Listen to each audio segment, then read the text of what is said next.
You're up for family. Don't forget to tell a friend to channel. We're live in a few minutes.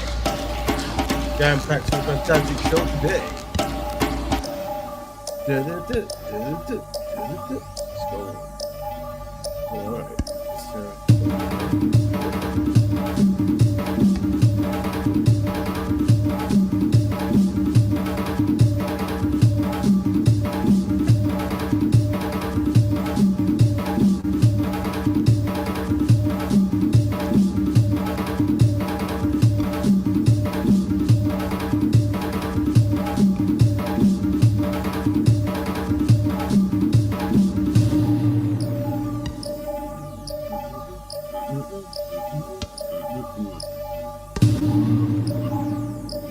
Come on, man. Don't mess with that.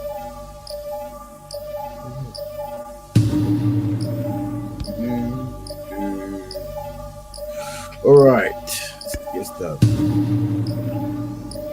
Big up everyone live. Big up Brother Dominic and Mark Smith. Voila. Hello, family. Big up. Welcome to the Black Betterment broadcast. Let us find your fantastic PDF that we use. Give me 17 seconds. All right, there it is. Go to read mode. All right, view. You must forgive me. Normally I promote on other platforms, but my phone broke today, unfortunately, so I couldn't actually access most of the stuff. So yeah, I can't even contact people. So forgiveness if I was going to contact you. My phone is destroyed. There you go. But the show goes on. All right. So where do we go from here? So what we're going to do is let's go. So we're on the 241st show, as you can see. All right. Fantastic picture there. And don't forget to follow the Black Betterment Building Instagram page. Very important. Not that I can access it at the moment, but go ahead. And yeah, so we start as we always start. We'll talk about triple tragedies. By the way, I was on the show. We're going to review that show today, but I brought some of these things up, and hopefully we can hear when we do. It's very important to always promote Black Betterment everywhere you go. So the triple tragedies are white supremacy, anti-black racism, and the Ma'afa. I remember mentioning the Ma'afa in the show as well, so that was good. And that causes a double dilemma. I mentioned that as well. And that is that we are despised or we're disorganized. If you can hear that in the show later on, you get 10 points every time that comes up. And the single solution is Black Betterment. That's right. A lifestyle of Black people continuously helping Black people. So I went on a show the other day and for the sole purpose really to promote Black Betterment lifestyle. But there was an actual theme, and we'll go over the theme in a minute. So let me see. Yeah, don't forget, we sent the link out. I don't know if I'm going to talk to people today, but we always could. And that is discipline, dedication, dignity, and discernment. Don't forget to try to practice these 4 things. I want to see if I was practicing those things when I was on the show. It's important that you're disciplined, you have your dedication to a particular thing, you have dignity and discernment, you see. Very important. Try to use derogatory language if you can. I know some people do it. It's funny and all that kind of rest of it. But if you're trying to help be around Black people, it's best to not do that kind of stuff, because before you know it, you're arguing and you really can't tell the transition because you've always been swearing, so you can't tell when the actual argument started. So what is today's fantastic topic? It is, do Black men lose it all for white women? We discussed Black men losing, I didn't put the thing on the black, did I? We discussed Black men losing wealth and opportunities because of how they behave around white women. And showcase study, failure fabrication or success simulation. We case studied the Speakenomix show and tried to highlight times the needs of Black people were undermined. Oh no, yeah, were undermined. That's right. Okay, remove my glasses on. That will help. Excellent, cool. So what we're gonna do is we'll start the show as we normally do. There's a few random videos that are quite interesting. That help show some of the ideologies that we're saying. Is this one in there? So let's see if I can find it. What's this? What's this one? No. No.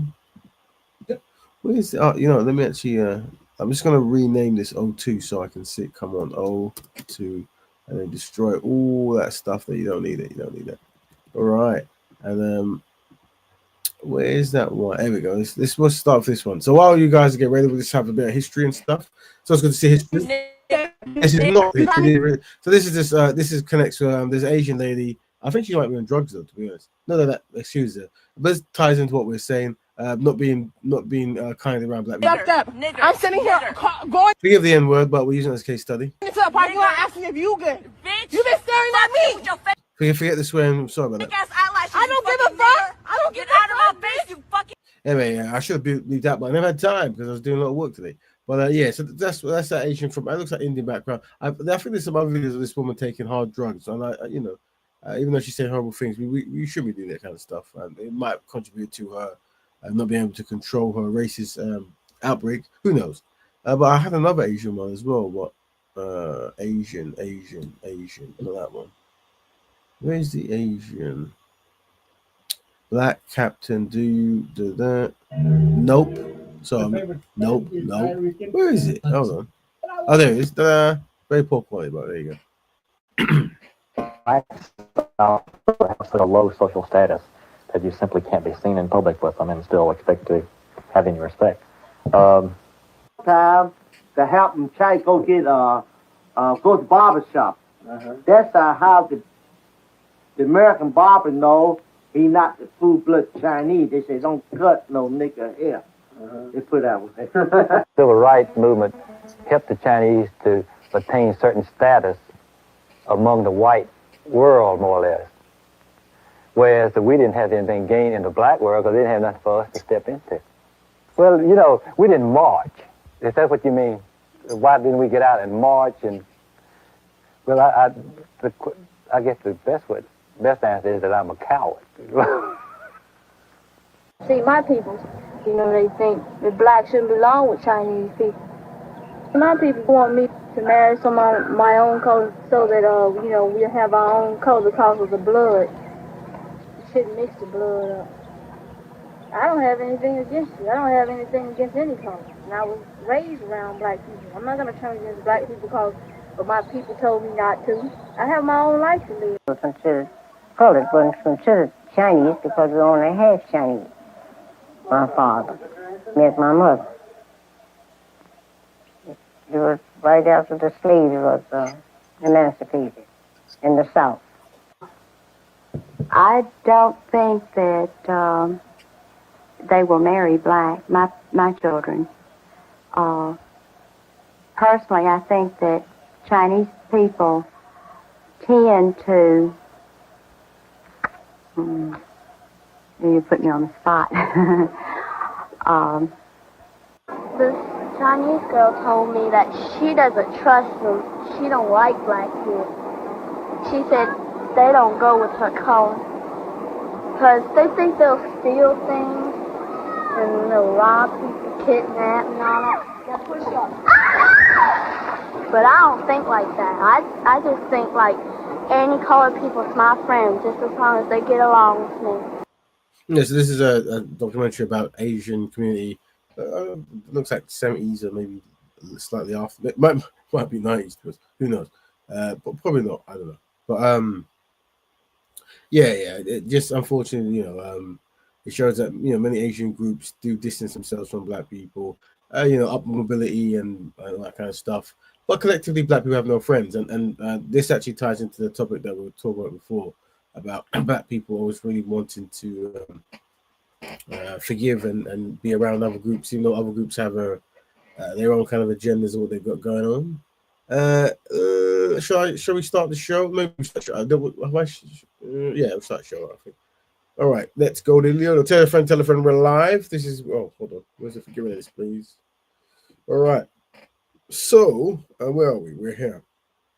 So the first thing on the top is, before we study the show, we'll just do a quick thing.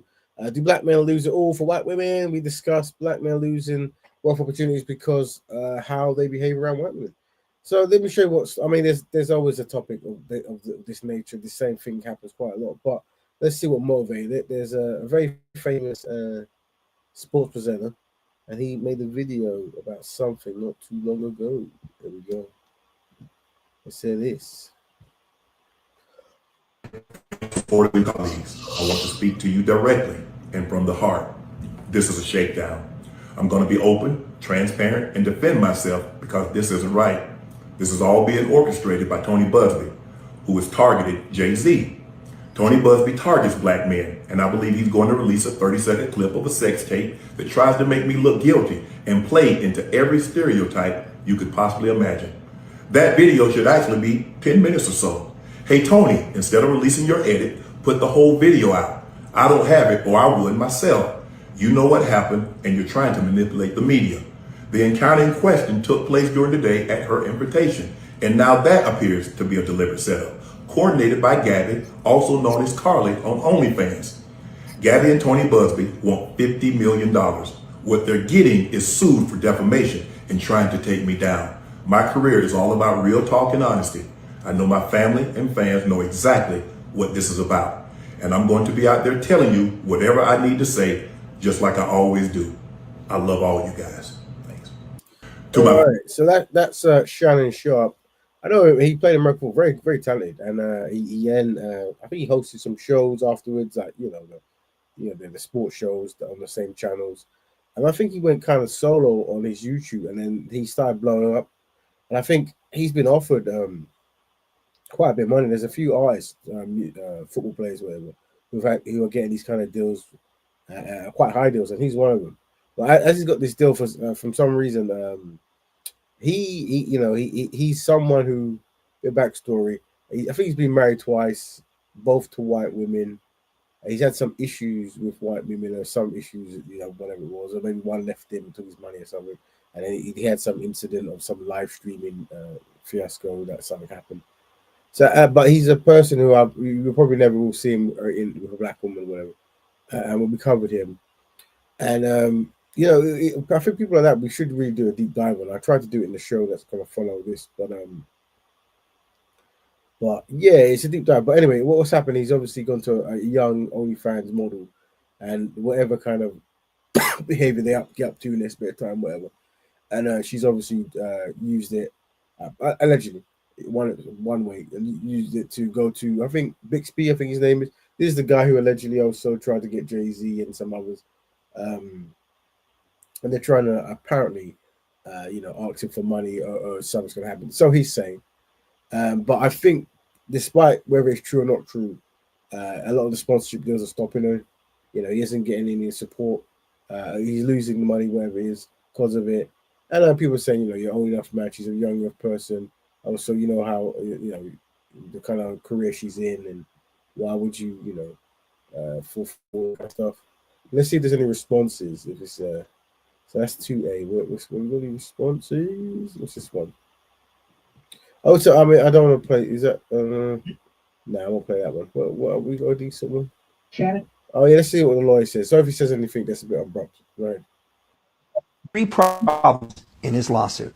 First problem, age disparity. We're dealing with a 19-year-old girl and a 54-year-old man. Jurors are not going to like it. There's a power disparity there, and there'll be members of the jury that are mothers and fathers that will think like, God, if my 19-year-old daughter was dating some 50-year-old guy, so people aren't going to like that. Problem number 2. Jane Doe claims that Shannon likes to record the consents he does with her. Shannon got caught doing a little Instagram live. Now, he says it was inadvertent, didn't mean to, but I don't know how that happens. How do you inadvertently record yourself having consent with somebody? But problem number 3 is the recording that got dropped. It's this one right here. I don't want to be, don't manipulate me. Oh, Lord have mercy. If you say that one more time, I'm going to beat the shit out of you when I see you. Not good. Not a nice thing to say to somebody, unless this is the relationship. There is something that really kind of puts that statement into context that Shannon makes. Text messages. Let's take a look at those. Put a dog collar around my neck and tie me up and do bad things to me. Kind of similar to choking. I know you miss this big juicy gyat. $25K for each cheek. Or how about this one? Jane Doe sends a text to Shannon with a photo of a woman all tied up. Tie me up like this and consent me with the F word. Then she writes to him, it's okay, I have handcuffs. We can stick to those for now. Doesn't sound like somebody who's trying to avoid Shannon. And it puts all this pushing into context. Or this one, that just got my kitty wet. Tie me up and do bad things to me. I want like some hardcore 50 Shades action though. Feeling kind of freaky lately. If he says, I'm going to push you, but she's into 50 Shades and she's into getting tied up in handcuffs and putting a dog collar around her neck, it doesn't sound that bad. Then it sounds like this is their play. This is what they're into. I want to be used, Daddy, with an AB in front of it. Only if you put that baby gravy in me, then you can do whatever you want to me. I literally ate so much food, I look like I'm pregnant with your big black baby. Well, folks. So already, I mean, you already seen race play going on there as well. I mean, this guy, I don't know if he's a comedian, I don't know what he did. But yeah, you know, unpacking the mindset of black men, especially dark-skinned black men, and you know, white women, especially when they have like role play and race. I think it's racial showcasing and race play. You know, and obviously do what you do as a person, but you know, you want to keep your private life private. But obviously, if someone's trying to shake you down, if allegedly that's what they're doing, this is where it comes out, and this is why. But regardless of if it is a scam and he gets over it, he's gonna have lost a lot of money because of it. Sounds like Jane Doe doesn't just want $50 million. She would have loved to get child support on top of it. Those three problems, they're pretty much overshadowed by Jane Doe's text messages. I think they're going to settle. Shannon. Right. So I don't know if this guy's some kind of lawyer or whatever, but that's what he says. Let's see that there was let's see some other thing. For those joining, where topic is, do black men lose it all for white women? We discussed black men losing wealth and opportunities because of how they behave around white women. So yeah, this is just going after Shannon Sharp, you know, alleged shakedown or alleged abuse, depending on which angle you want to see it. Remove this. Hold on, let me open this up. Where's present? One more video, and then we'll move on to the show. Big up everyone in the house. Welcome to Black Man Broadcast. Don't forget, tell a friend we're live. We'll be also, I was on the show the other day, Speakenomix, it was called. Very, very heated show. Some controversial people came on there. We'll case study that after as well, or as much as we can. What's this? Hold on. See what this lady has to say. Dun, dun, dun. Dun, dun, dun. Sharp. Shannon Sharp announced that he is temporarily walking away from ESPN due to the $50 million lawsuit he is going through with a 19-year-old OnlyFans girl who was accusing him of sexual assault. Now, he has already on record said that it was consensual sex. And here's the deal. I want to say this. I believe it was consensual sex. But that's not the point. It's not a good look to be in a sexual assault lawsuit with a 19-year-old white girl when you a big black man working for Walt Disney. Yes, ESPN is owned by Walt Disney. Nobody temporarily walks away from a multi-million-dollar job. But let me tell you why I'm irritated, because I tried to save Shannon Sharp. I tried to save her. Now, if you recall, I ran into Shannon Sharp at the NAACP Awards. I stopped him. I said, Shannon, I got 10,000 girls I could hook you up with. If you don't remember, take a look. I already know it. I got what you looking for. I got like 10,000 girls. He walked away. 7 seconds could have changed his whole life. All he gave me was 7 seconds. Shannon, you should have sat your ass there and listened to me. Look at all these beautiful girls. Look at all these beautiful girls on the Kendra G singles dating app you had access to in their 30s. I know you want them young, so I went to 30s. You can search by age. You know. She's one. Oh, big up the sister. She put on an app, and they're a black woman as well. So, but who knows? Another black man doing. Yeah, there you go. All right. So, all right. Let's stop that for a piece. Did they remove that? Yeah. So, is there one more video maybe? And I'm gonna move on. Let me see this. There's a brother speaking about it. See what he says. Hold on, let's find it. This was also a warning that. So this was his show with Cat Williams. Any other women. But I'm not act like I'm not scared of them. I have a reason to be scared. You could be Kang the Conqueror, and they could take your rabbit ass down in 2 weekends. And that's the truth of the matter. So I stayed away from that. And remember, I told you the drug story from when I'm in the park. Yeah. So these are just the things. I had all of those when I came in. I already was ready for that. That's what they don't like. I like Eddie Griffin said most black celebrities don't make it out the industry clean. Yeah, there you go.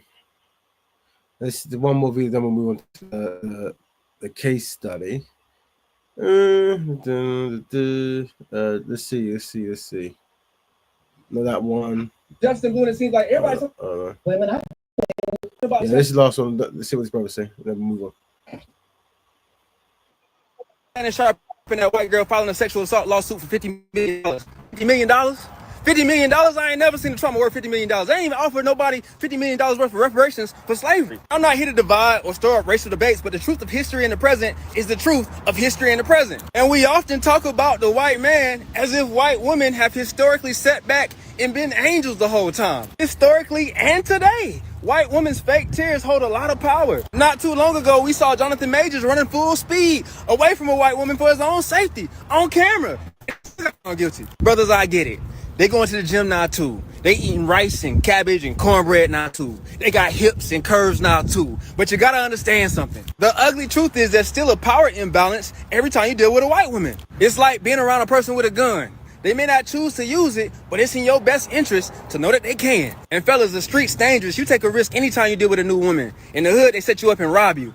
In the suburbs, they set you up and rob you in court. All right, that's that brother's opinion. Cool. All right, let's stop sharing. Oh, stop. I think it's this one. Oh, it's the wrong one. I'm an idiot. Hold on. All right, let me find it again. Present, share. Technology. All right, fam. So we're looking at Shannon Sharp footage there. You know, I mean, we have to collate all the stuff. It'll be a good shakedown. I think we've been covering strategies used by, you know, how white women might be used as a weapon to oh, we mean your browser's busy. Remove that, mate. Well, your browser can't access screen. Try capturing a different screen. Hold on, that's can't be right. Let's see. Screen share. That one, and then that one. They're misbehaving. That'll be annoying if it doesn't work. Or whatever. It's not working. Okay, well, I'll close it down, open it again. Who knows? Silly. Oh, hold on. Maybe it's too big. I will close it, whatever. Anyway, so yeah. So what we're talking about, we were saying, we're saying that history. I remember we were covering the what's that? The film, Birth of a Nation. Nate Parker, I think his name was, brother. His brother, he made a film about Nat Turner and the slave rebellion, the enslaved rebellion. Very good, good film. He really struggled to get it up and out, and he did the script and directed it, whatever he was doing. And then as soon as it was about to come out, they brought up a court case that he and his friend at the time allegedly sexually assaulted a European woman, and he got away with it 20 years before, but they brought it back today saying, no, that wasn't right. That's the problem. He did do it. Why did he get away? Even though he went to court and and then they tried to stop the film, and then they were doing crazy things like buying tickets and saying the film was full, or saying the film was full but it wasn't full, trying to mess with like the sales records. And then what was the other one? Even like buying the rights of the film so they couldn't distribute it. Apparently that went on. I'm not too sure if that happened, whatever. I overheard something like that. And then, but obviously the brother himself actually, even today, is married to a European woman.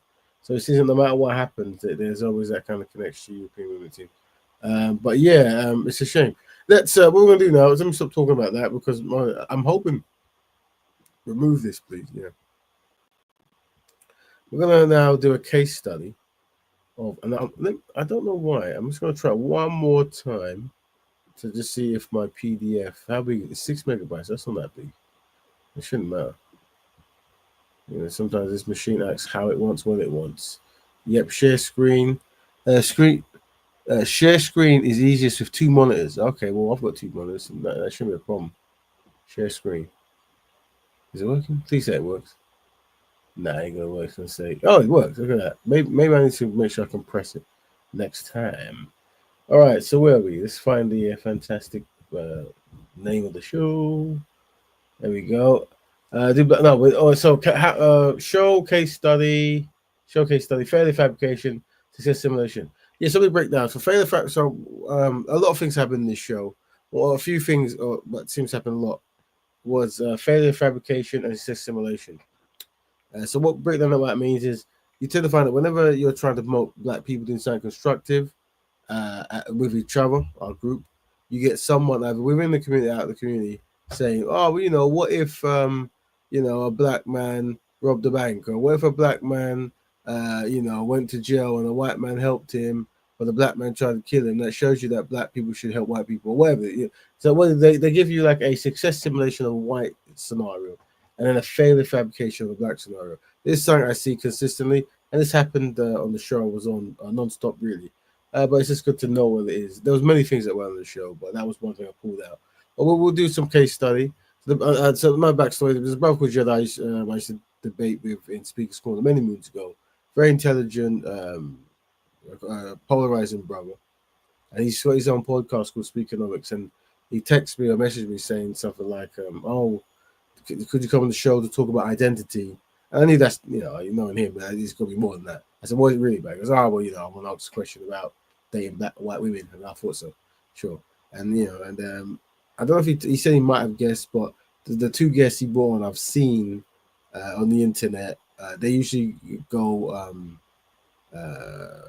one of them was more so in the red pill space, sort of.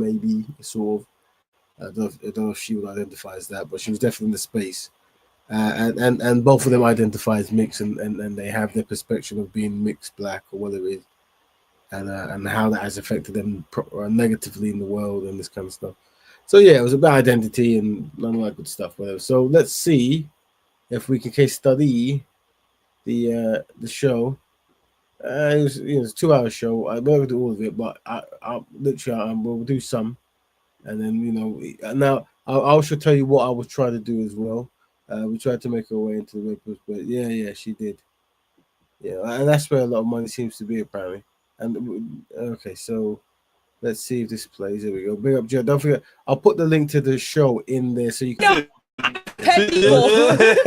So he changed the. This is a comedian guy. You see, he changed the show to Betterment, it seems, because everyone there was light skinned, I guess.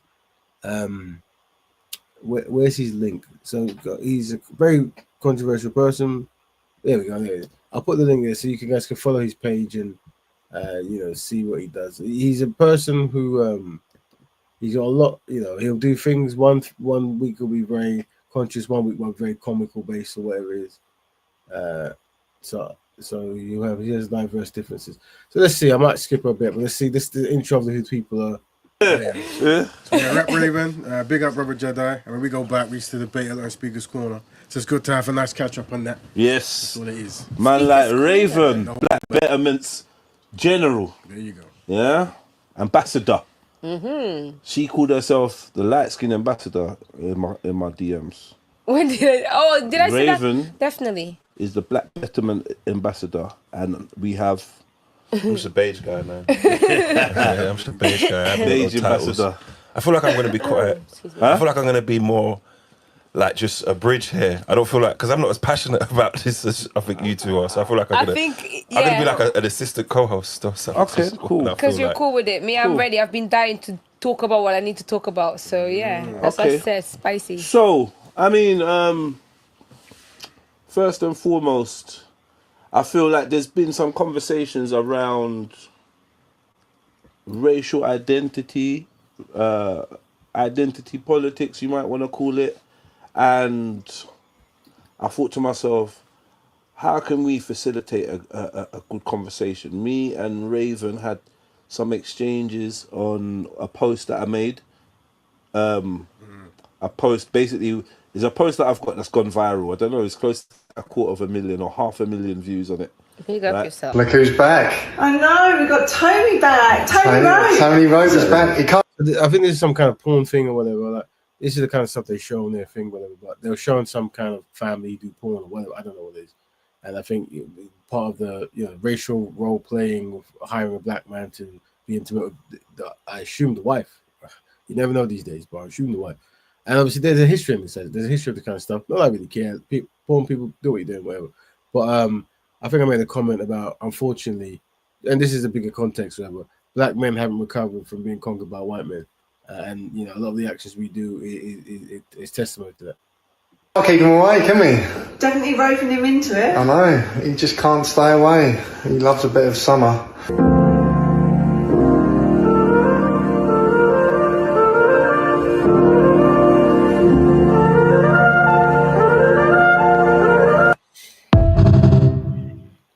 Online. Check it out. This one's for the stolen voices of people that ain't got much traces.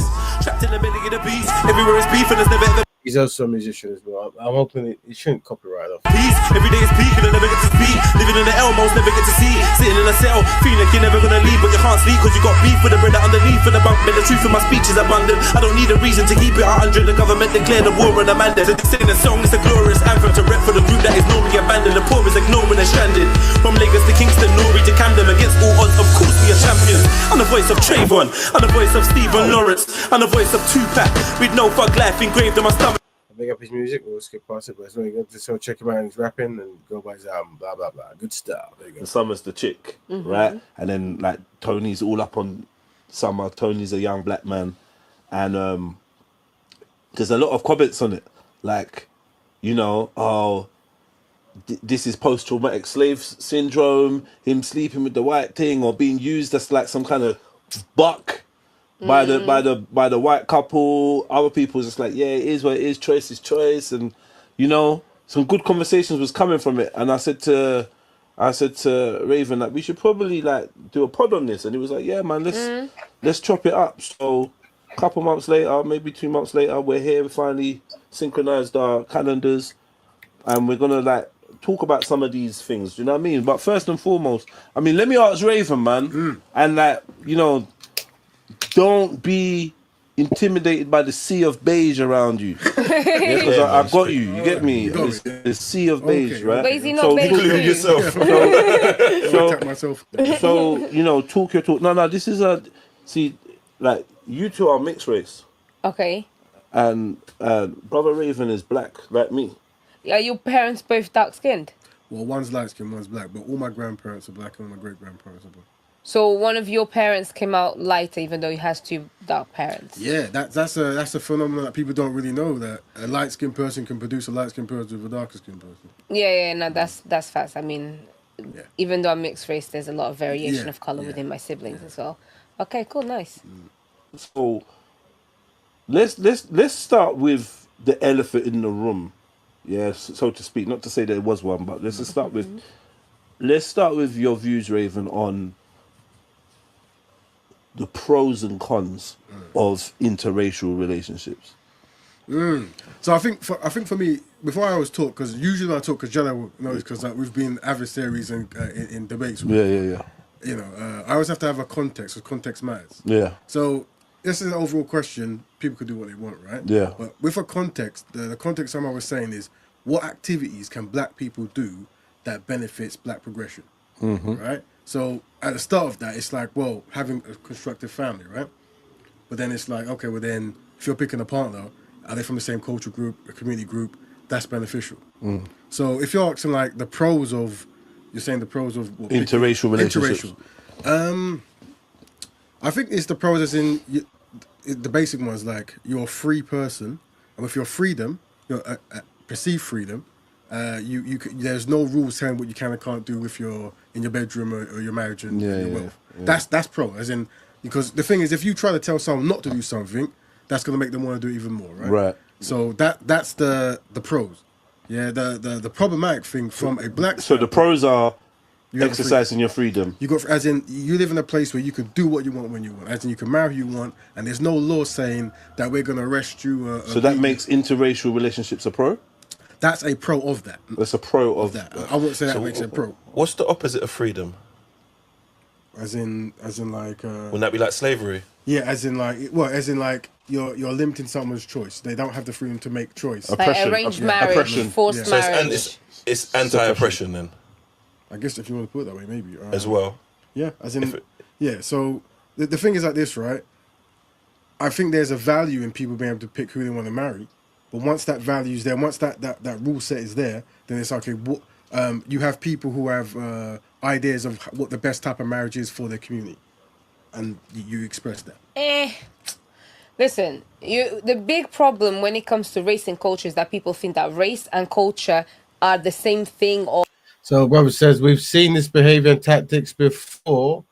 With mixed people coming about them show. So yes, yeah, and this is the thing. We're gonna do a part 2 of this show with him. A few Sunday say wanted because the way this show really just kicked off, and yeah, and that's like the psychology we understand that, and I think we try to mention the show by being of someone of dual heritage and one European, one African, one black, one white, and this kind of stuff.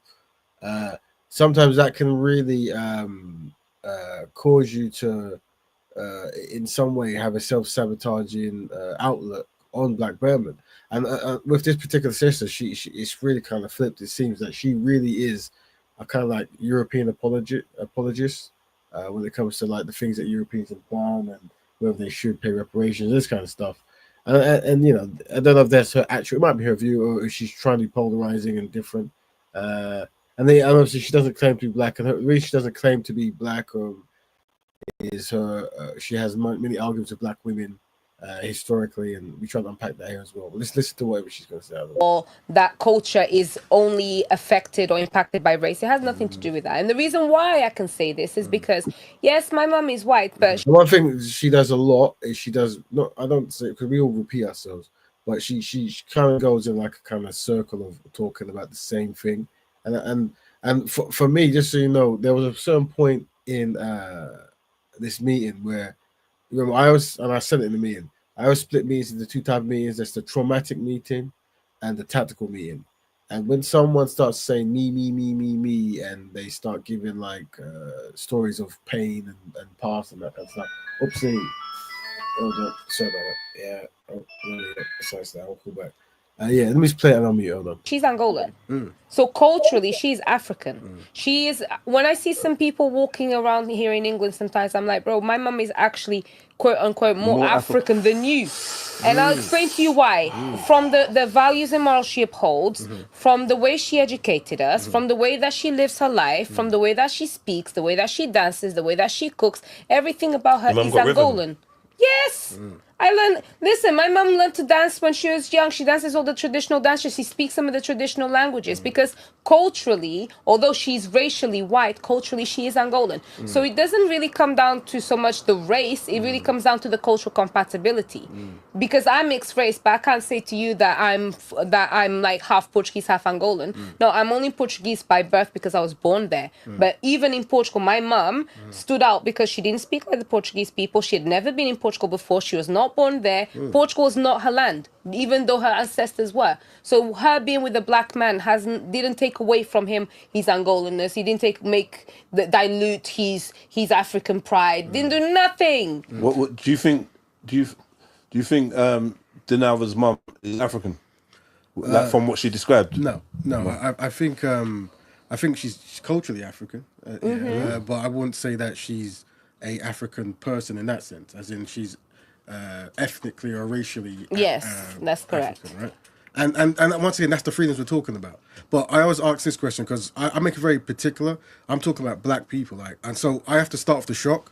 So and I think in the quote was a shock, and one of the things is unfortunately I don't think black men have recovered from being conquered by white men. And this is a statement that causes a big like, whoa, that's a strong statement. But the thing is, if you uphold that and you believe that, then the question is, what is to be done to actually progress, to actually recover from such a ma'afa or a Holocaust or a thing, right? And that is, you need to get your basics. And the basics that we're saying is black family, black health, black economics, right? So the question I will ask is, as fantastic as that is, how does a black person not marrying a black person benefit black people? But how does it benefit black people? A black person marrying a black person, what does that mean? Very good point. So what it is, it's like... that tennis, isn't it? No. We don't want to hold the thing. We don't hold the thing. No, it's cool. I'm enjoying this. I just caught me and Chicks doing the same thing like that. Yeah. So, I'm enjoying this. Go ahead. So the thing is, it's like there's thing you could describe as a generational wealth, right? Mm-hmm. As in, like, you know, you can say that if you can go to certain community groups, which one we were talking about this before you came, which one has historically struggled for certain reasons.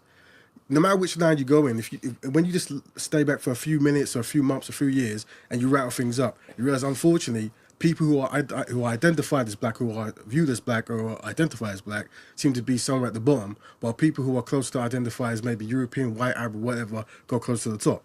So the question is, what could those people do that's beneficial for that? So a black man marrying a black woman. So phone call, family. It's my new phone. That doesn't work. Yeah. So we're getting to nitty-gritty of it now. Don't forget telephone. We're live. We're looking at Speakenomix. It was a discussion over identity, but it really was a discussion about should black men marry white women, because that's usually where all the hoo-ha is about. And obviously, this sister here is a European apologetic.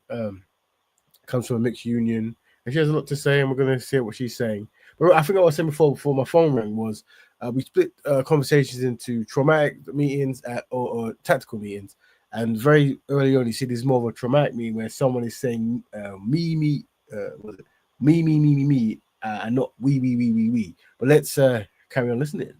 It's definitely beneficial for the black community. Definitely beneficial. Okay, so the biggest problem that I think we have is this kind of stereotyping of the races. First and foremost, it's not up until very modern times that the white general person was able to have access to the benefits that they have now. So you see what she's doing now. She's trying to show that not all white people are poor, or not all white people are rich, and white people also suffer. And all this, there is truth to many things what they're saying. But what you see is there is no leeway or any kind of acceptance for anything black. And that's where you can start seeing where there's like a European apologetic in the strategy of what the sister's trying to do. For a very long time, the majority of the white population in Europe were peasants and servants. So white people are not superior or have superior experiences. So obviously, when I talk, I think I said that I use very shocking terms. And the thing I'm saying is, unfortunately, collectively, black people are in an inferior position, and white people are collectively in a superior position, meaning through the years of what has happened, from a collective standpoint, Europeans will have a more superior access to certain wealth, land, and opportunities. That doesn't mean that there isn't poor Europeans or poor white people and rich black people. Nope. We're saying as a collective, you have more upward mobility as a European in many institutions and ideas and lands and so forth. But I think what they try to lead into is you're not inferior. If you try hard, you can do better. And they kind of like change the narrative to suit whatever the sister's trying to promote. Black people, Asian people, Middle Eastern people, Arabs, whoever that is not of the white race usually tends to project that feeling of they have a privilege or they have a superiority. Because before the white race was the one that was historically ruling the world. One thing we have to, remember it's the case study time, is me personally, I don't really mention non-black people when I'm talking about black Betterment. You're not really meant to do that really unless it's like defense strategies or reparation discussions or whatever, I don't know, right? Or just studies of what's bad has happened. Generally, the talk is to black people, but that's the loyalty that black people tend to show in discussions, is that they will always bring up other people groups and try to get them involved, benefited, and all that kind of stuff. It was the Arabs, you see? So it's all down to the historical perception that we have of the whites. But when we really look at the nitty-gritty of it, the white people, they're not all privileged and they haven't lived a better life. Poverty exists in the white world. And not only that, also, when it comes to the black race and to blackness, I can't lie to you. My blackness does not come from somebody that believes that they were conquered by the white man, actually. My family, my black family... That's something like... someone believing something versus a historical reality is important, right? And unpacking that concept or that understanding that knowing where you are is important if you want to get further. You have to know you're at the bottom of the league so you can try to get at the top of the league. If you think you're at the top of the league, then you won't play as hard as you would do knowing you're at the bottom. And this kind of like wishy-washy kind of thinking, I tried to tackle it in here, but once again, I don't know if this was the perfect place for it. It does not identify with slavery, does not identify with being exploited or oppressed by the white man. Actually, I come from a black side of Was wealth. Angola not a French colony or Portuguese colony? Yes, but so how did they? So what that kind of colonization was it like? Was it what's the word? Was it with consent or something? So okay, so this is not the thing with colonization. Even when you go and you speak to the people, to Angolan people, and to even when. So once again, this is where you find European apologetics, and you see how things are presented. You present like horrible things that's done to people was actually beneficial to them, and they actually liked it. And this is this sister, and the thing with this sister and these kind of shows, especially if I'm on there, because we're not screaming and shouting, it doesn't mean that some of the things she's saying isn't actually extremely offensive. But in these kind of shows, we don't.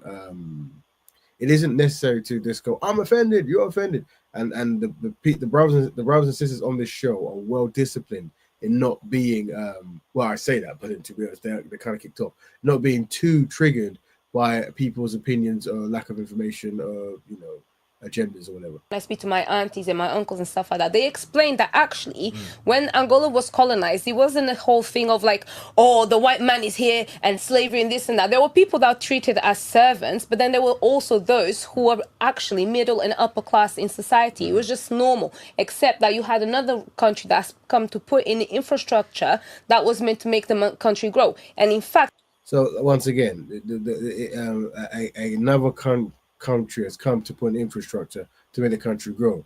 That's the explanation for slavery, you see, and enslaving and mass genocide and sexual assault and all this kind of stuff. And that's already, but obviously in other contexts, people tackle her, but we're allowing her to have a kind of her opinion, and then we'll try to jump on top of it. But generally, she's already painting a picture of what her ideology is. And once again, I mean, you find people with two black parents who have the same ideology anyway. But I think when the person has one black parent and they have one European parent, we then try to figure out, has you been kind of like colonizing the mind to be a buffer class self-defense mechanisms for the atrocities of Europeans' past. Angola was doing much better, was much wealthier when the colonizers were there than it is now. And it is the truth. And you know what's even crazier? The Portuguese government dictated that any wealth that is generated within the colonies is to stay within the colonies. They were not trying to take it out. And if you see, England has benefited a lot more from their colonies than Portugal has. That's why the colonies are now the ones that are colonizing Portugal, because actually it wasn't a whole matter of like we're the master and you're the slave. That's the misconception that people have. That's why there was no Portuguese slavery. There was Portuguese slavery, the same way that there was Arab slavery. And was it in Portugal? Was it in Angola? No, it was. They were taken to Brazil. So, okay, so now were slaves that were taken from Angola to Brazil? Were they picked based on their height, strength, or color? I believe they would have been picked on their social status.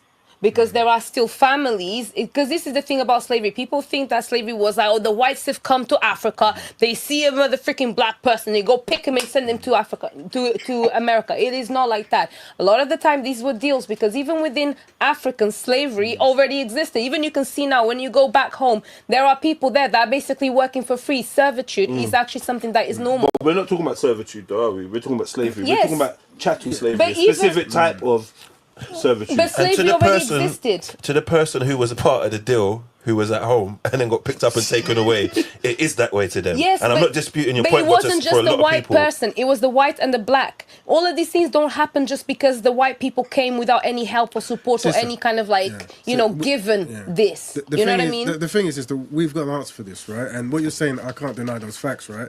And there are a lot of questions were thrown. You can't deny any of those facts. Well, no, I could deny a lot of them as not true, or a perspective from a separate group, right? So let me be clear. So a lot of the things I say might be quite shocking, But when I talk about black people and collective, I talk about collectivism, right? So you first started saying that there's poor white people, rich black people, and this kind of stuff, right? And we accept this. But when you look at black people as a collective, from that standpoint, as a collective versus say Europeans or white people as a collective, black people are still struggling, right? Are not as in a collectively better position, right? Historically or today. Okay. So that's either true or it's not. If it is true, the question is what's to be done about it. Then you went on to talk about in Angola, when people were colonized, actually the country was doing better. Now I can say when you divide a country up and you start splitting certain things, you can say maybe so, right? But the truth of the matter is, being identified as black, sometimes the pain and suffering of black people, because we haven't recovered from being conquered, is irrelevant. So irrelevant, as in whoever is speaking. But to people who practice black Betterment, it is irrelevant, right? So the people who are kidnapped from the land, regardless if it was white or black who did it, they call them the Ma'afa, right? Is a serious thing. As in you are robbed. They call them the what? Ma'afa, right? That's the Ma'afa. Yeah, the Ma'afa, right? So Holocaust is what maybe Jewish people use for their as in for their okay. word. Yeah. But from a Pan-African standpoint, they use the term Ma'afa, right? Which is what is that acronym? No, it's Swahili word for the Great Catastrophe. Okay, cool. Right, so it's but what it was is, so they've been taken and they've been robbed of their culture from the Portuguese, from Angola, right? Taken to Brazil, plus people have been killed and many atrocities that's going on. So if you say that now life is better, well, what you've done is you've taken someone's life experience, a group of people, and saying that, well, that doesn't really matter because now economically in this region by these people, we're doing better. Yeah, but the problem is that everybody as a collective is associating with something that isn't the primary source of your history and your identity. Which is? The same way, which is even the fact that for me, because my dad was not a slave. I love I. Remember I, me. And that's why you might struggle to have collective progression when you see this kind of behavior. If my dad was not... None of our dads were. I think it'll be a lot further exactly. So when people start to understand that your culture actually comes from an identity of regality, or an identity of wealth, then you will know that you are not a slave. Even from how so it's a mindset thing. It's a mindset thing because everybody wants to say, "Oh, but slavery." But before slavery existed, we had culture, and slavery is a small window in comparison. Yes. But the ramifications of slavery. Because people choose it to be the case. But I think what she's saying there's a science there. But what I'm saying is, unfortunately, the people who are identified as black for whatever reason collectively haven't recovered from the processes, which could be colonization, neo-colonization, enslavement, Jim Crow, apartheid, whatever it want to be, right? These things that seem to tackle people that they've identified as black has a massive impact. And the question is, and once again, I say very shocking things. You must forgive me. And this you don't know this. No, because where I go, you ain't shocked us yet. I have to walk down the street. Let's go there, man. I'm still waiting. You got to walk down the street after this. So the first shocking statement is black men haven't recovered from being. That's conquered. a fact. Yeah. There is a portion of black men who haven't. But also, and I'm going to tie this in. There is something that we call the double dilemma, right? And that is collectively, black people are despised and disorganized, right? Very important shout there. The double dilemma. The very existence of this conversation and how it goes, and the failure to be able to try to galvanize black people into any kind of collective betterment is part of the double dilemma. As in, we are disorganized. You see, and we are despised is unfortunately that could also be seen as an outward thing, but has also influenced the inward thing, where we behave in a way that you could actually interpret that. So the sister, all power to her. She casually said very shocking things, that could be seen as a form of being despised, but in a more delightful way, in the sense of like in the back of the mind, some people don't even know that the things they're saying is actually very detrimental to black people and actually quite harming. And what I'm saying about that is, naturally, when certain people for whatever reason first face certain challenges, there's a natural a reaction to like, let's overcome this, let's actually make that better, right? Mm-hmm. It's only when I look in black communities where I see certain conversations where they say like, it's not that bad. If you view things differently, it'll be differently. But then after we've said that, we then have a whole conversation about struggle and pain. I'm like, so then which is which, right? And the question is, what are we actually tangibly going to do to actually find solutions? I think it's an education thing though, because I think that the detriment more is the per se black man's mindset. Yes. Because if I'm a black man and I have your mindset of wanting to progress black people, and I get with a billionaire white woman and I start funneling that money into assisting black people with. Ding, ding, ding. So this is another success simulation. Imagine I'm a black man and I find a millionaire white woman who has magic money, and I use that magic money to help black people. This is, this is another way of trying to say, this is a good idea of how black men can not marry black women to find a millionaire white woman. So this is a success simulation for European miscegenation, whatever it is, right? And that, and that's it. That will always be, that's going to be a consistent theme throughout this discussion of trying to really paint the picture of not marrying a black woman as the greatest thing the world will ever know. And you're going to see it, but once again, it comes in different forms. The person who I'm with doesn't affect that. Do you get what I mean? That's like being a pro-black leader with a white wife, which I think you agree with, right? I understand the aesthetics, though. Let Why me that just would be more look shocking. I disagree with these concepts, right? But the way sometimes you need a bigger context, right? So for me, be very specific. I practice a lifestyle called Black Betterment, right? And that's black people helping black people on black issues. Because if you don't have certain rule sets in place, what will happen is you have non-black people leading over black people. Because if they mean good for and this is what, and generally, even though Jedi's just playing European Africa, whatever, just to get the show juicy and stuff. This is how many brothers think. It's like it's a good thing. What if they're helpful and this kind of stuff? And it's a very important thing to make sure that Europeans can lead over, and that's essentially what people are saying. Why can't Europeans lead over Africans, or white people lead over black people in spaces dedicated to black people progressing? Can you see how that works?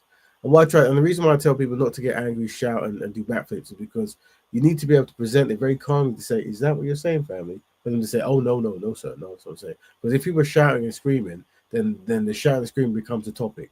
So very calmly, collectively show stoicism. I just present. Are you saying that in an institution dedicated for black people to learn how to be better, we should be led by Europeans? Is that what you're saying? mean good for the black population, like kind of like what Donavo was saying about the Portuguese and the Angolan, then what's the problem? They've brought Angola forward. Good arguments. It's about the person, though, because if you're going to allow them to do that, you know that like no matter how good your message is, to some people, just because the way you look, this ain't gonna. So you can't be in charge of this. Do you get what I mean in terms of, because I hear what you're saying, that a black and a white person or a black person who's leading a black organization, but that don't mean that the white person he's with should have any say over what's going on in the black issues. Yeah, exactly. There's separation as well. Well, so it's like this, right? I would say this. There's black betterment from a complete standpoint and a casual standpoint. So people who practice a casual standpoint of black betterment, you can do what you want. There's no rule sets or things that we're going to be observing. But the thing is, if you practice a complete version of black betterment, you know that everything you do is going to be scrutinized. You are the walking billboard of an idea. And unfortunately, without guidelines, because of the world we live in, black people, particularly black men, will find themselves going down a certain path, and that is when it comes to giving awards for the 10 greatest black men who have done community work, they're going to go get their award, and who's going to be with them? A white wife. And people can go, oh, it's coincidence. Well, remember back when they did the Dole test, right? And whether you do it in Portugal-speaking countries, French-speaking countries, English-speaking countries, Irish-speaking countries, everyone agrees that the bad and the ugly doll is the dark-skinned melanated, and the white one is the angel and the goodness. Everyone agrees. I've seen the data, right? The idea, the mindset of white supremacy or the caste system runs around the world, even in Asia. And there you go. Light inferior, dark is. Let me land because this is why rules are important, right? So that means. So when we say we're giving a person a freedom to choose what they define as beauty or good or whatever it is, we might think that we're making a choice that comes from a good place. But if we live in a world that has that history, when we're picking the most important decision of all time, which is your life partner who you're going to give your wealth and life for, then you might pick based upon that bias that you don't know you have. I'm sorry, I could just have to jump in, and I have to completely and utterly disagree with that. And let me explain to you why. My dad, when he moved... Don't personalize it. No, but I'm going to personalize it because I... So this is where the topic will go from a we to a me, and a tactical meeting to a traumatic meeting, because the person will then talk about their family. And so when you talk about collective betterment and say, oh, but my mum was nice, and this kind of stuff, right? And this is what the challenge that the system might go through, you see. Have a visual example of what I'm trying to say the solution to the problem is. Go ahead. My dad, black, big, strong black man, very scary looking. Even though he was amazing, very scary looking. So once again, this is a sister, you know, she's uplifting her dad, very big black man, very stereotypical kind of way to pronounce a black man, but he might be big and black. But then she then threw in with scary looking.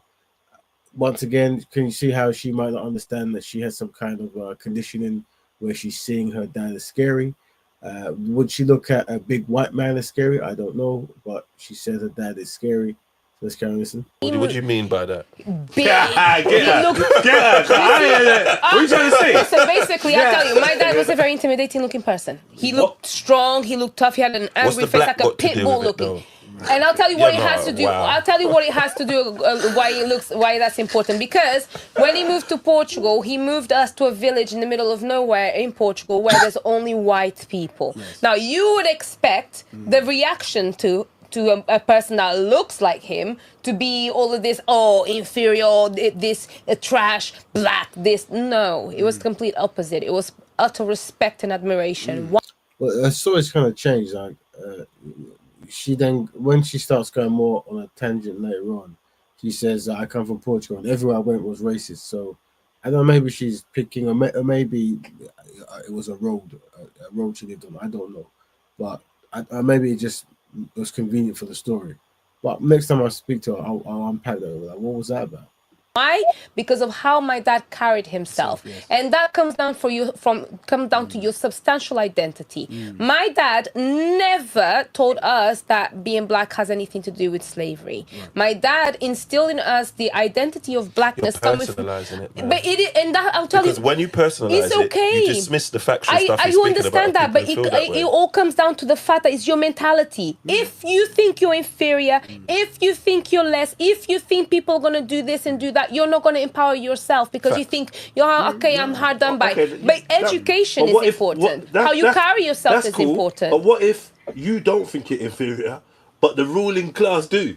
Or the majority of that village that you've moved to do? Then that would say that no black person should be successful in this country, which is not true. Sister, you're dropping very important knowledge. But sometimes we're talking about collectivism, right? So it's like, it's like if you're in a football team, you have to know that even though the Pele and these people, they're very, Pele, of course, these are very skillful people. But if they play for a team that is disorganized, they're not going to win. Right, so the idea is knowing you're at the bottom of the league, knowing that whatever happened, you're at the bottom of the league, and you have to actually come together to have a plan, and that's what I'm describing. So it isn't that the people actually like, I'm inferior, I'm bad. It's like we recognize that there's challenges, and as we're born to a collective situation where we have no points on the table. So what do we do to try to get that 3-point win so we can get to at least? You look at people like Pele, and you realize the reason why Pele is worldwide known, despite being a black man, is because he was great. He believed he was great, and he showed that he was great. He didn't go into football saying, maybe I might not make it because I'm black. He went in and he said, I don't care if I'm black, I'm a great player, and therefore I'm going to win, and I'm going to be up there. Being black shouldn't... Pele loved the snow bunny though, isn't it? Is it? I mean, in Brazil, Pele's very important because Pele married, I think, 5 times, and not one was to a black woman. Yeah, he loved the snow bunny. So what I'm saying is that, but Brazil, they have something called Ham's Redemption, right? And this concept of where, it's better for black people not to marry black people. That's crazy. To marry white people, so that way you don't exist anymore in the future time, making Brazil a perfect homogenized. Yeah. So what I'm saying is, black, no matter which way we say, and what we're doing is, and I don't think that's true actually. What we're doing, what we always do here is demonstrates the point that black people. She says she doesn't think that. So once again, you can just Google Ham's Redemption, and it's racial whitening and blackmento. I think they call it blackmento in Portuguese. She speaks Portuguese. So this is a woman who speaks Portuguese, and if you come from a Spanish-speaking, Portuguese-speaking country, these concepts of improving the race is a very prominent thing. Very prominent thing. So once again, facts don't matter with this sister. And I think big up to her. She does go on a lot of podcasts where she screams, and I think when she shouts and stuff, other people, it becomes that kind of show, or maybe people really think she might be the most knowledgeable on the topic. But in this particular context, she's demonstrating she might not know the facts, or she refuses to accept them. But I find it hard to be able to understand how someone who's from a Portuguese speaking country isn't unaware of such concepts of improving the race and this kind of stuff.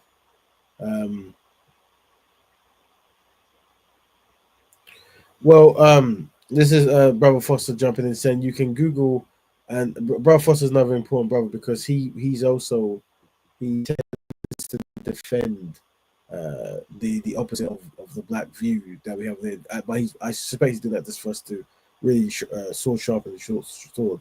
And you can Google Brazil having the largest black population outside of Africa, so clearly it didn't work. Well, yeah, no, it's always had the largest population of Africans and Afro descendants because of the amount of people that went there. A lot of people went there. But what you have to understand is they break people down into five categories, but the three we're going to focus on is Negro, Pardo, and Bronco. So it's Negro, then which is black, Pardo, which they call brown, which is a fusion European and African ancestry, and then Bronco, which is European looking. And what they're saying is they want people to go from Negro to Pardo to Blanco. So if you Google that, you'll find it. And Argentina's a scenario where it was very successful.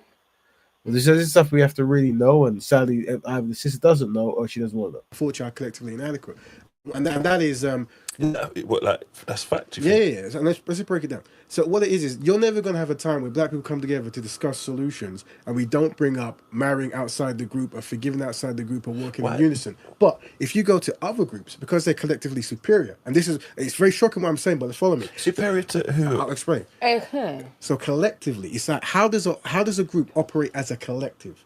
So once again, as you see that when I use terms like collectively inferior, collectively inadequate, collectively in the inferior space, collectively in the superior space, all these words, it makes the listeners stop, and most people, their heart probably jumps.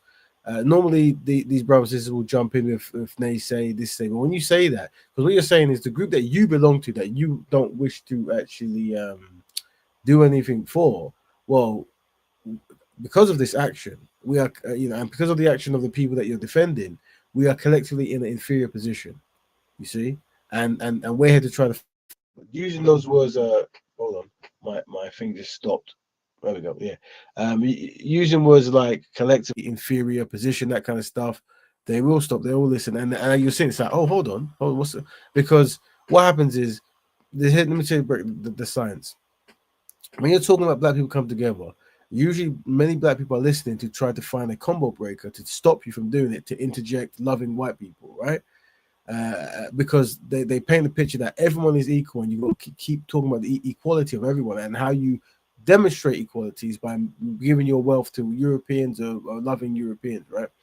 But when you say, oh, by the way, we're actually in an inferior position, we're actually doing terrible, and it's just what it is, then they stop because, it would be very awkward for me to now interject what I'm about to say if you've just told me that we haven't recovered from being conquered by the people I'm trying to help.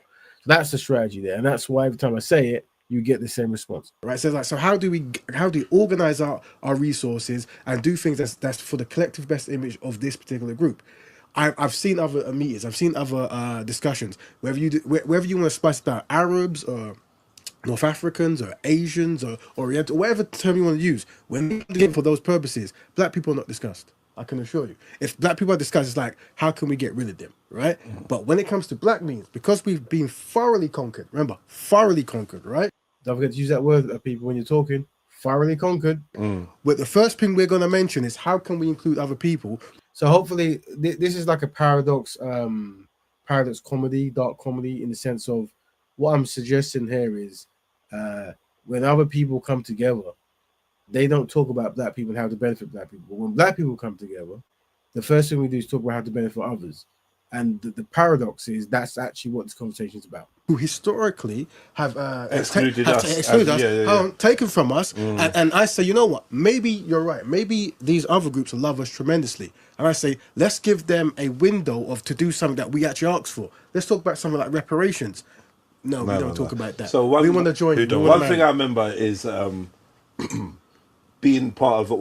So unpack that. What I was saying was, many people say, let the Europeans join, let the Arabs join, let people join your efforts to recover from being conquered by those groups, and let them kumbaya with us and stuff. And I said, well, actually, rather than trying to join and lead and eat the food in the picnic, whatever, why don't you actually set up an institution dedicated to getting black people reparations?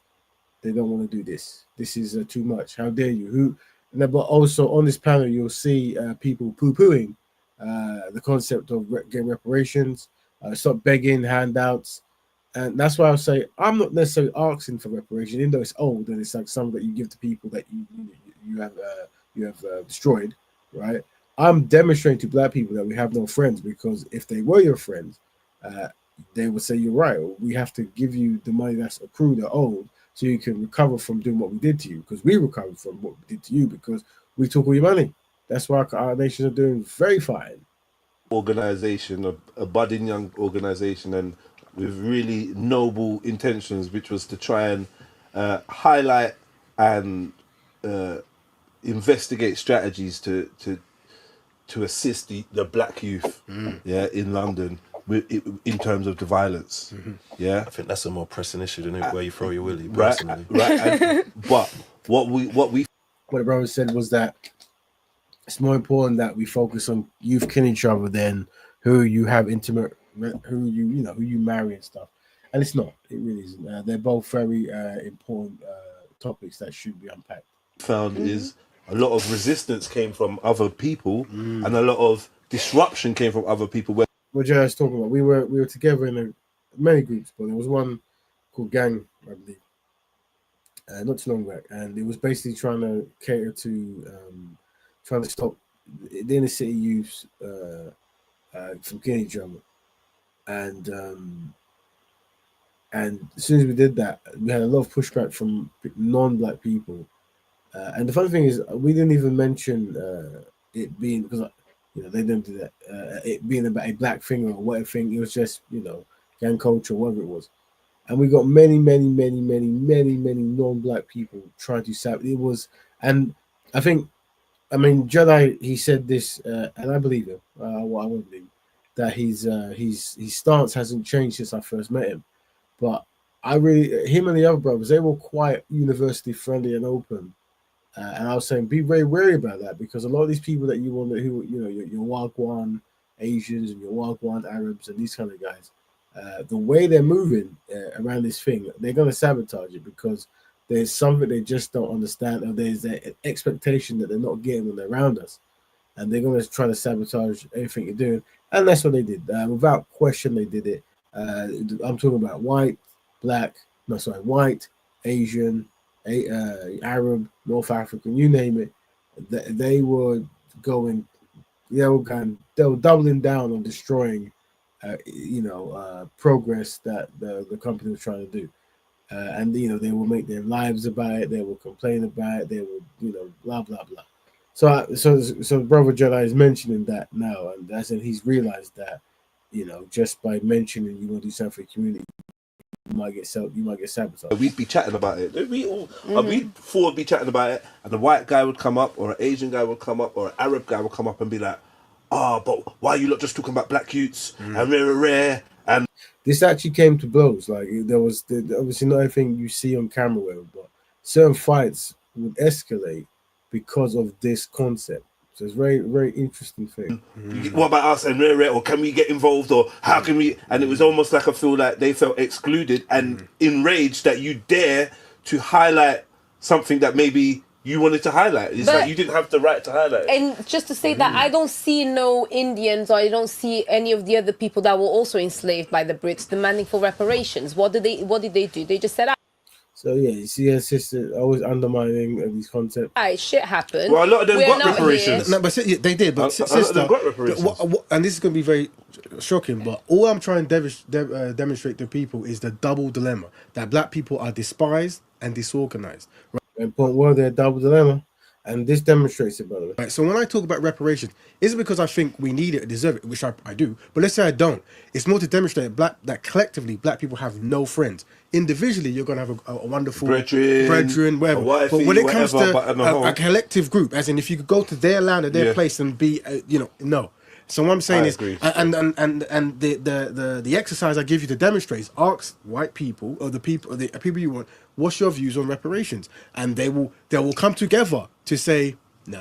And that's what. Why is their opinion so relevant? So I think the brother might not fully understand how reparations work. Your opinion on something is one thing, but if we're saying that you want to help, and we're saying that the way you can help is by actually enforcing reparations, something that's owed to black people, that's not their opinion. That's like, if they don't agree to it, you don't get it. Not that I think they would ever agree to it, not in these circumstances, but you're using it as exercise to demonstrate the double dilemma, and that is collectively black people have no friends. We are despised and disorganized. It's not opinions. What it is it's like, and remember I told you that black pain doesn't matter. It's important to remember that black pain doesn't matter. Once again, a full stop moment. When I say these words, see, notice that everyone's wanting to jump in, but when you say black pain doesn't matter, then they go, well, hold a minute, well, that doesn't sound right, because you're breaking up the equal kind of, like, everyone's equal kind of thing by saying that one pain doesn't matter. I go, no, but that's how you have to view it. You have to view it that we have accepted that the pain of black people is irrelevant. We demonstrate that. But when you say that, yeah, it's because you see, like, Black Lives Matter. I don't like stuff like that, because I have to sit down and have a conversation with you to tell you that Black Lives Matter is clear your stance. Like, do you know what I mean? So why is external, like, if you don't care about my pain, I don't care, me and my people do, so why is their opinion so valid? Because I feel like that's a byproduct of slavery, to where black man values. Genius. The reason why their opinion matters is because we are talking to black people, trying to demonstrate that black people are subservient to non-black people. That's why. So that's where black people go wrong. You're not subservient to anybody. You're just like any human. You got. So unfortunately, the system might not see that. Once again, this is me talking in a paradox. It's inside dark humor, where the system's trying to say that we are not subservient to anyone by practicing subservience. You see, and that's what we're trying to demonstrate. So you mention it in a discussion, that this is what we're dealing with, and then you allow the person to demonstrate with their next comment. A brain to learn. I'll explain. If I was to sit down here and I go, guys, we recognize there's a clean in the streets, and economics is bad, and the women are not finding good husbands, or whatever you want to define. And I go, now here's the black agenda. We're going to try to maximize black men marrying black women. We're going to try to maximize black businesses. We're going to try to maximize schools teaching these kind of ideologies, or whatever it might be, right? Someone's go, hold on a minute, what about? And then they'll interject another group. And so what I have to do, like a black person. Yeah. So here's what I do everywhere. And the journal says I use truth, logic, and pity to make people stop, think, and then when they think, we throw information. Because if I just come out and say, yeah, man, it's all about black love, black, people go, no. So I have to go, because we're collectively inadequate, and we're at the collective at the bottom, and I use demonstrations, we have to have a very particular way. So we have to have a mitigating circumstance of why we are the way we have to be. So for example, maybe from a collective standpoint, every community should do a certain thing to each other, right? Because no one else has, and black people haven't recovered from being conquered by other groups, we have to have a mitigating circumstance, meaning we allow ourselves permission, and ask permission from the other people who've conquered us to fix ourselves. I use truth, logic, and pity. You see, because if we don't use those three things, black people will self-sabotage. But you don't need permission. No, we do. You notice that? So if I had said, let us do for ourselves, the sister might have said, we have to include others. But then we say, why don't we ask permission to the others for us to help ourselves so they don't sabotage us? She'll say, but you don't need permission, you can do it yourself. This is what I'm saying. When you must always play chess when you're talking. You must always play chess when you're talking, and this is how you play chess. You show that how the mind of the viewer is there. It's like, you know that when you want to talk about black Betterment, you know that, especially with some of these brothers and sisters, you know that everything you're gonna say, they're gonna poo-poo it, right? So you have to use truth, logic, and pity. And the pity comes from me saying, why don't we ask white people permission to fix ourselves?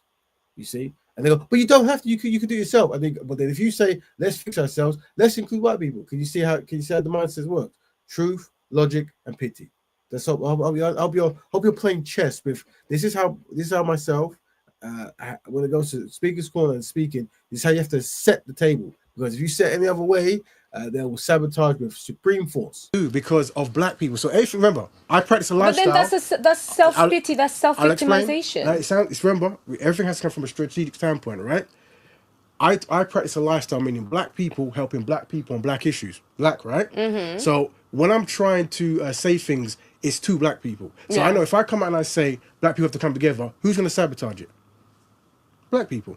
So you have to let black people know, you're actually sabotaging what we're doing. And they go, yeah, but I'm sabotaging because what you're saying is anti-human, anti-kumbaya, whatever the anti that. I go, not to worry, because we're at the bottom and other people have put us there, and they collectively don't necessarily care where we're at. We're giving ourselves permission to move forward, and that's where it comes from. Listen, I gotta tell you. So now, because I'm 50-50, I'm black and I'm white. Right. I have a white mother, which gives me. Yeah. And that's we're gonna unpack that statement. Yeah. Very important statement. Go ahead. Yeah, and I'll explain to you why that is important to me. Because through my mother, I actually have access and the ability to see another side of the world that a lot of the time black people are not privy to, because everyone has certain cultural separations naturally, right? And when I can actually look at both worlds, I am able to understand why things are the way they are, because I can compare and contrast. And I would say that you might be part of both worlds, but you can never completely understand a black stance or a white stance. Yes, but because you've never been my stance is the most neutral of them all, because But you've never been treated white anywhere. But I kind of have. Where by black people. Nah. We treat you as mixed race. We might treat you as mixed race, as foreign, but not as white. No. I think that's do you know what I mean? She's speaking from a personal experience where you're supposed, the white will say you're black and then the black say you're I agree with that. And but what I'm saying, it's not white. Per se. Right, and it's not black. So this is why if you study, the works of Francis Cresswellskin, Lily June Fuller, Claude Anderson, and many of the other brothers, she'll know that statement doesn't make any sense, where you are treated as you are white. No. There is a dynamics of blackness that you can be treated more favorable by being closer in proximity to white, but they're not going to treat you as white. And if the sister doesn't understand this, then this will probably demonstrate why much of the things she's saying doesn't really correlate. And the same way that it's the same way. So this is the thing. There's a quote from Neely Fuller. He passed away, so rest in peace to the ancestor. Bring up the bro. And he said, I don't want to say it wrong. If you don't know white supremacy, systematic white supremacy, everything you know will only confuse you. So if you don't understand what systematic white supremacy, everything you know will only confuse you. And that's the thing about people feel, I know this, but they're confused by it. And the sister is clearly confused by how white supremacy works. The same way that now, when I can look at both sides of the coin, where I can actually have access to both worlds, I can understand why certain parts of the white culture may seem more successful. Those watching now, we're talking showcase study, FailureFabrication or success simulation. We study the Speakenomix show and try to highlight times the needs of black people were undermined. So hopefully, we say rewrite. She said some black people view her as white. She never claimed white people treat her as white. She said some black people view her as white. She never claimed white people treat her as white. Nobody views her as white, and no black person will view her as white. That black people are trained very young to understand the dynamics between white and black. So if a black person is in an area where Europeans exist and they think she's white, then clearly some of the system is broken. Why certain parts of the black culture will be more successful, where the detriments are for the whites and the detriments are for the black people. And generally and universally, the main issues that I can see for the black community, and is what I actually work on, because I work. And he's saying that when some mixed origin people go to Africa, they might be called white. But regardless of colloquial terms and what people just call people, they understand the difference between a European and a person with one black parent. They understand who Obama is and why Obama wasn't a white president. with the black community. Being mixed race and being half white, I actually support the black community. And education is one of the big problems. The mindset or the self-identity is another problem, and parenthood is another problem. And parenthood doesn't come down to who it is that you're having kids with. It comes down to your morals as a parent, because then you don't give your child vision. You don't give your child the guidance for them to know that education is important. Education is not going to university and going to school. Education is the ability for you to learn, to expand. So the brother said, as a white people understand that this woman and Jedi are not the same thing. Yeah, so this is the unpacking we have to do. And this is throughout the community and out of the community, right? Well, not necessarily the community, but in the community. And history, it wasn't this way. So I'll say this, right? The black people is a multi-ethnic group, right? It's always been a multi-ethnic group. It's always been a greater collective, meaning that within black people, you have people from different parts of the world, different shades, different backgrounds, different cultures, different religions, and all this sort of it, right? It's a collection of a collection working for protection and perfection. There you go. So there's going to be dynamics. So yes, you can look at someone and say they're different, but that's just how communities work. Once this discussion is over, there'll be a next one about African Americans versus Afro-Caribbeans, or Afro-Jamaicans versus Nigerians, sorry, whatever, right? So this is like there was multiple differences between black people, but that doesn't mean that they are not part of the same community. And yes, they have different shared experiences, but there is an overlapping shared experience, and that's been identified as black, or identified with black. There's many slave narratives where people who were semi-passing would try to sneak into like white places to get free, certain things, whatever. And then once they realize, they'll go, "You're a Negro, you have to leave," right? Yes, you're part of the Negroes, you're not part of here. There's like a famous scene from a few films I remember. So this is Europeans making rules and upholding the rules historically. Yeah. Now the only other difference is that's how Anglos used to act. So the Americans, the English, and this kind of stuff, right? Of telling people of mixed heritage to leave, blah blah blah. How Portuguese, which is what was from, by the way, and how Spanish people reacted was the opposite. Was allow lower class Europeans to have children with black people. So in 1 or 2 or 3 generations, there is no more black people. That was their strategy. A very different strategy, but that was their strategy. The outcome was the same, though. The dynamic shouldn't shift. Your mindset, to expand your knowledge. And when you then are able to expand your knowledge, you'll be able to find the truth. And the truth is that black people are not inferior. Black people are not poor. Black people are not broke. I've known this from the moment that I was born, because thankfully I've got a great example of a black man in my life that showed me the truth of what it means. And because black people don't see that truth collectively in this side of the world, I believe, it's not actually in Africa people feel the same way that you do, because they are the majority there. It is a problem that is external. It's a problem that the black community has in this side of the world. It's a diaspora issue that then, it is, hold on. And then that diaspora issue creates the black diaspora to now also be doing the same things that supposedly white people do to them. You discriminate against something where actually, really, if you think about it, there's no problems. We're all humans. That's it. Education is the solution. There may be good reason to discriminate, though. Do you feel discrimination is not always a bad thing, is it? It doesn't have to be, but the same way word has a negative. But same way you can discriminate, a black person can discriminate against the white, then the white can discriminate against the black. I don't use these terms, and the sister said a lot of things, and it's and it's important what she's saying. But let's go through the dominoes. So here's what it is: the lifestyle I described, is for members of the black community, right? And diaspora. No, anyone who's a black person or a member of the black community. Quick question. I wanted to ask this before, but stick your pin in that. Please remember what you're saying. Just a quick question, because everybody's skinfolk ain't kinfolk. Yeah, of course not. From what you've heard and what you see and what you know of her cultural ethnic background, is this sister a black woman? I would say that the sister is in the black community. That's how no. I asked. No. So for me personally, is this sister a black woman? No, for me personally, I don't do the I name someone. Very important point. Remember, the biggest anxiety you're going to get in the community is by calling someone something. By saying you're black, you're not black, she's not black, he's black.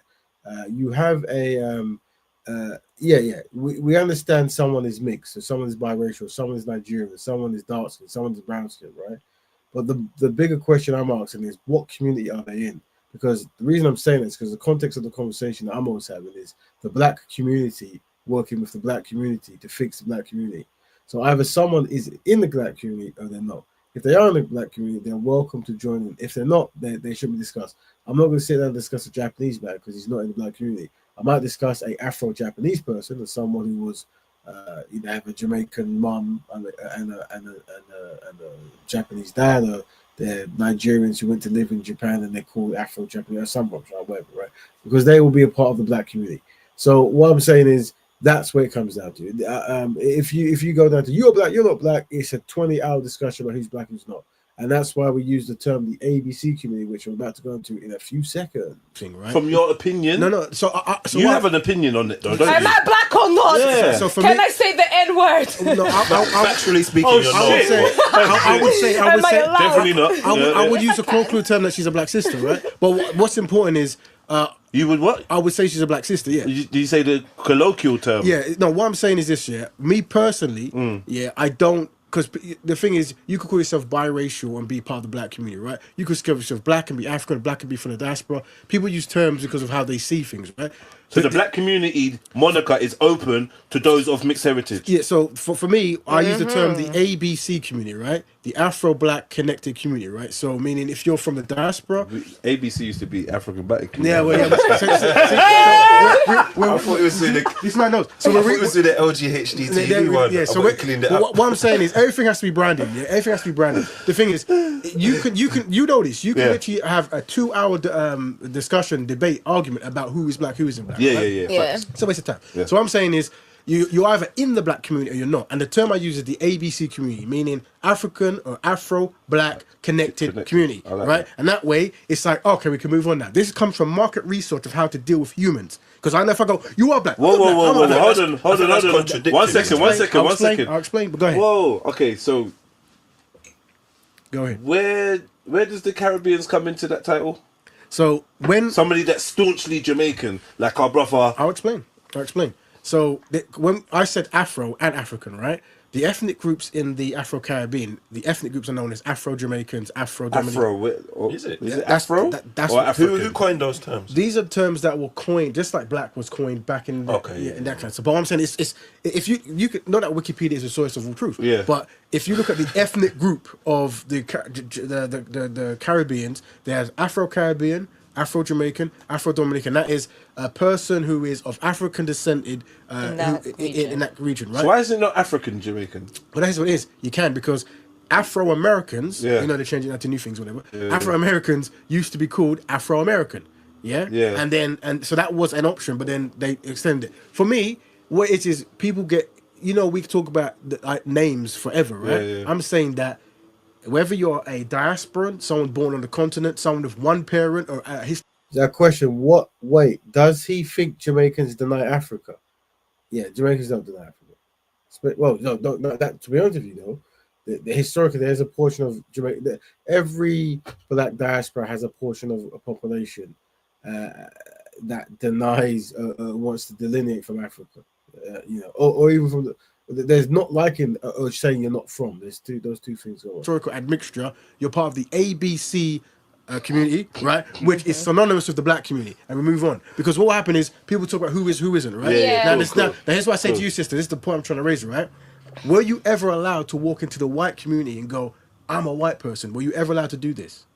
No. Were you ever allowed to walk into the black community and go, "I'm a black woman"? No. Don't fucking lie. See, this is don't fucking lie to them. Are you mad? Oh my God, don't lie. No. Oh my God. There's probably times in her life where she's felt like she's not black. Cool. But there's times where you... But hold on. The only reason why I know I can walk into the black community and be respected and uphold myself is because I have the strength of my dad behind me. That's the only reason. Right. Well, because we don't need to go that far. I can't lie to you, but I feel rejected by the black community. Hold on. Because the way you point...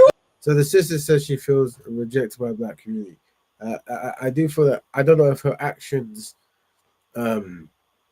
is afterthought, as in after she felt, because she's very, the term we use anti-black in many of her ideologies.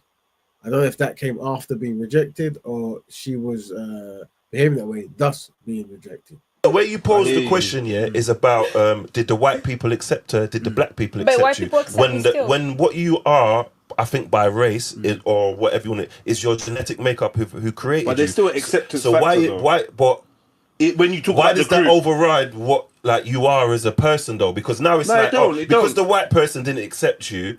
That now you're one of us. Why is the white person's opinion so valid? Yeah. Okay. No, you know why? Because these labels that we're looking at is really about belonging to collectives. Yeah. It is about No. I'm saying the whole job of saying someone is black or rare is about grouping psychologically. That's what socially. That's what it's about. So what someone wants to know is, okay, since you're mixed race, have you ever felt accepted or like whatever by your counterparts on this side or that side? This is the dismissiveness though, because I think that stuff that what did you say that like, what did you say the black thing? What holds you together? Like, was it like community? Yeah, like collective, like so that collective, and I think that is because what you go through and what you experience, so you can kind of attribute. You're like me. We're social animals, though. Yeah, so but like, and I think that's what's dismissive of the mix thing, because sure, there's the white side of it where you haven't felt light enough to fit in with the white, but then this is why me as a mixed person sometimes I separate. Well, not even sometimes I separate myself because like I understand all that because my dad's Nation of Islam. I grew up,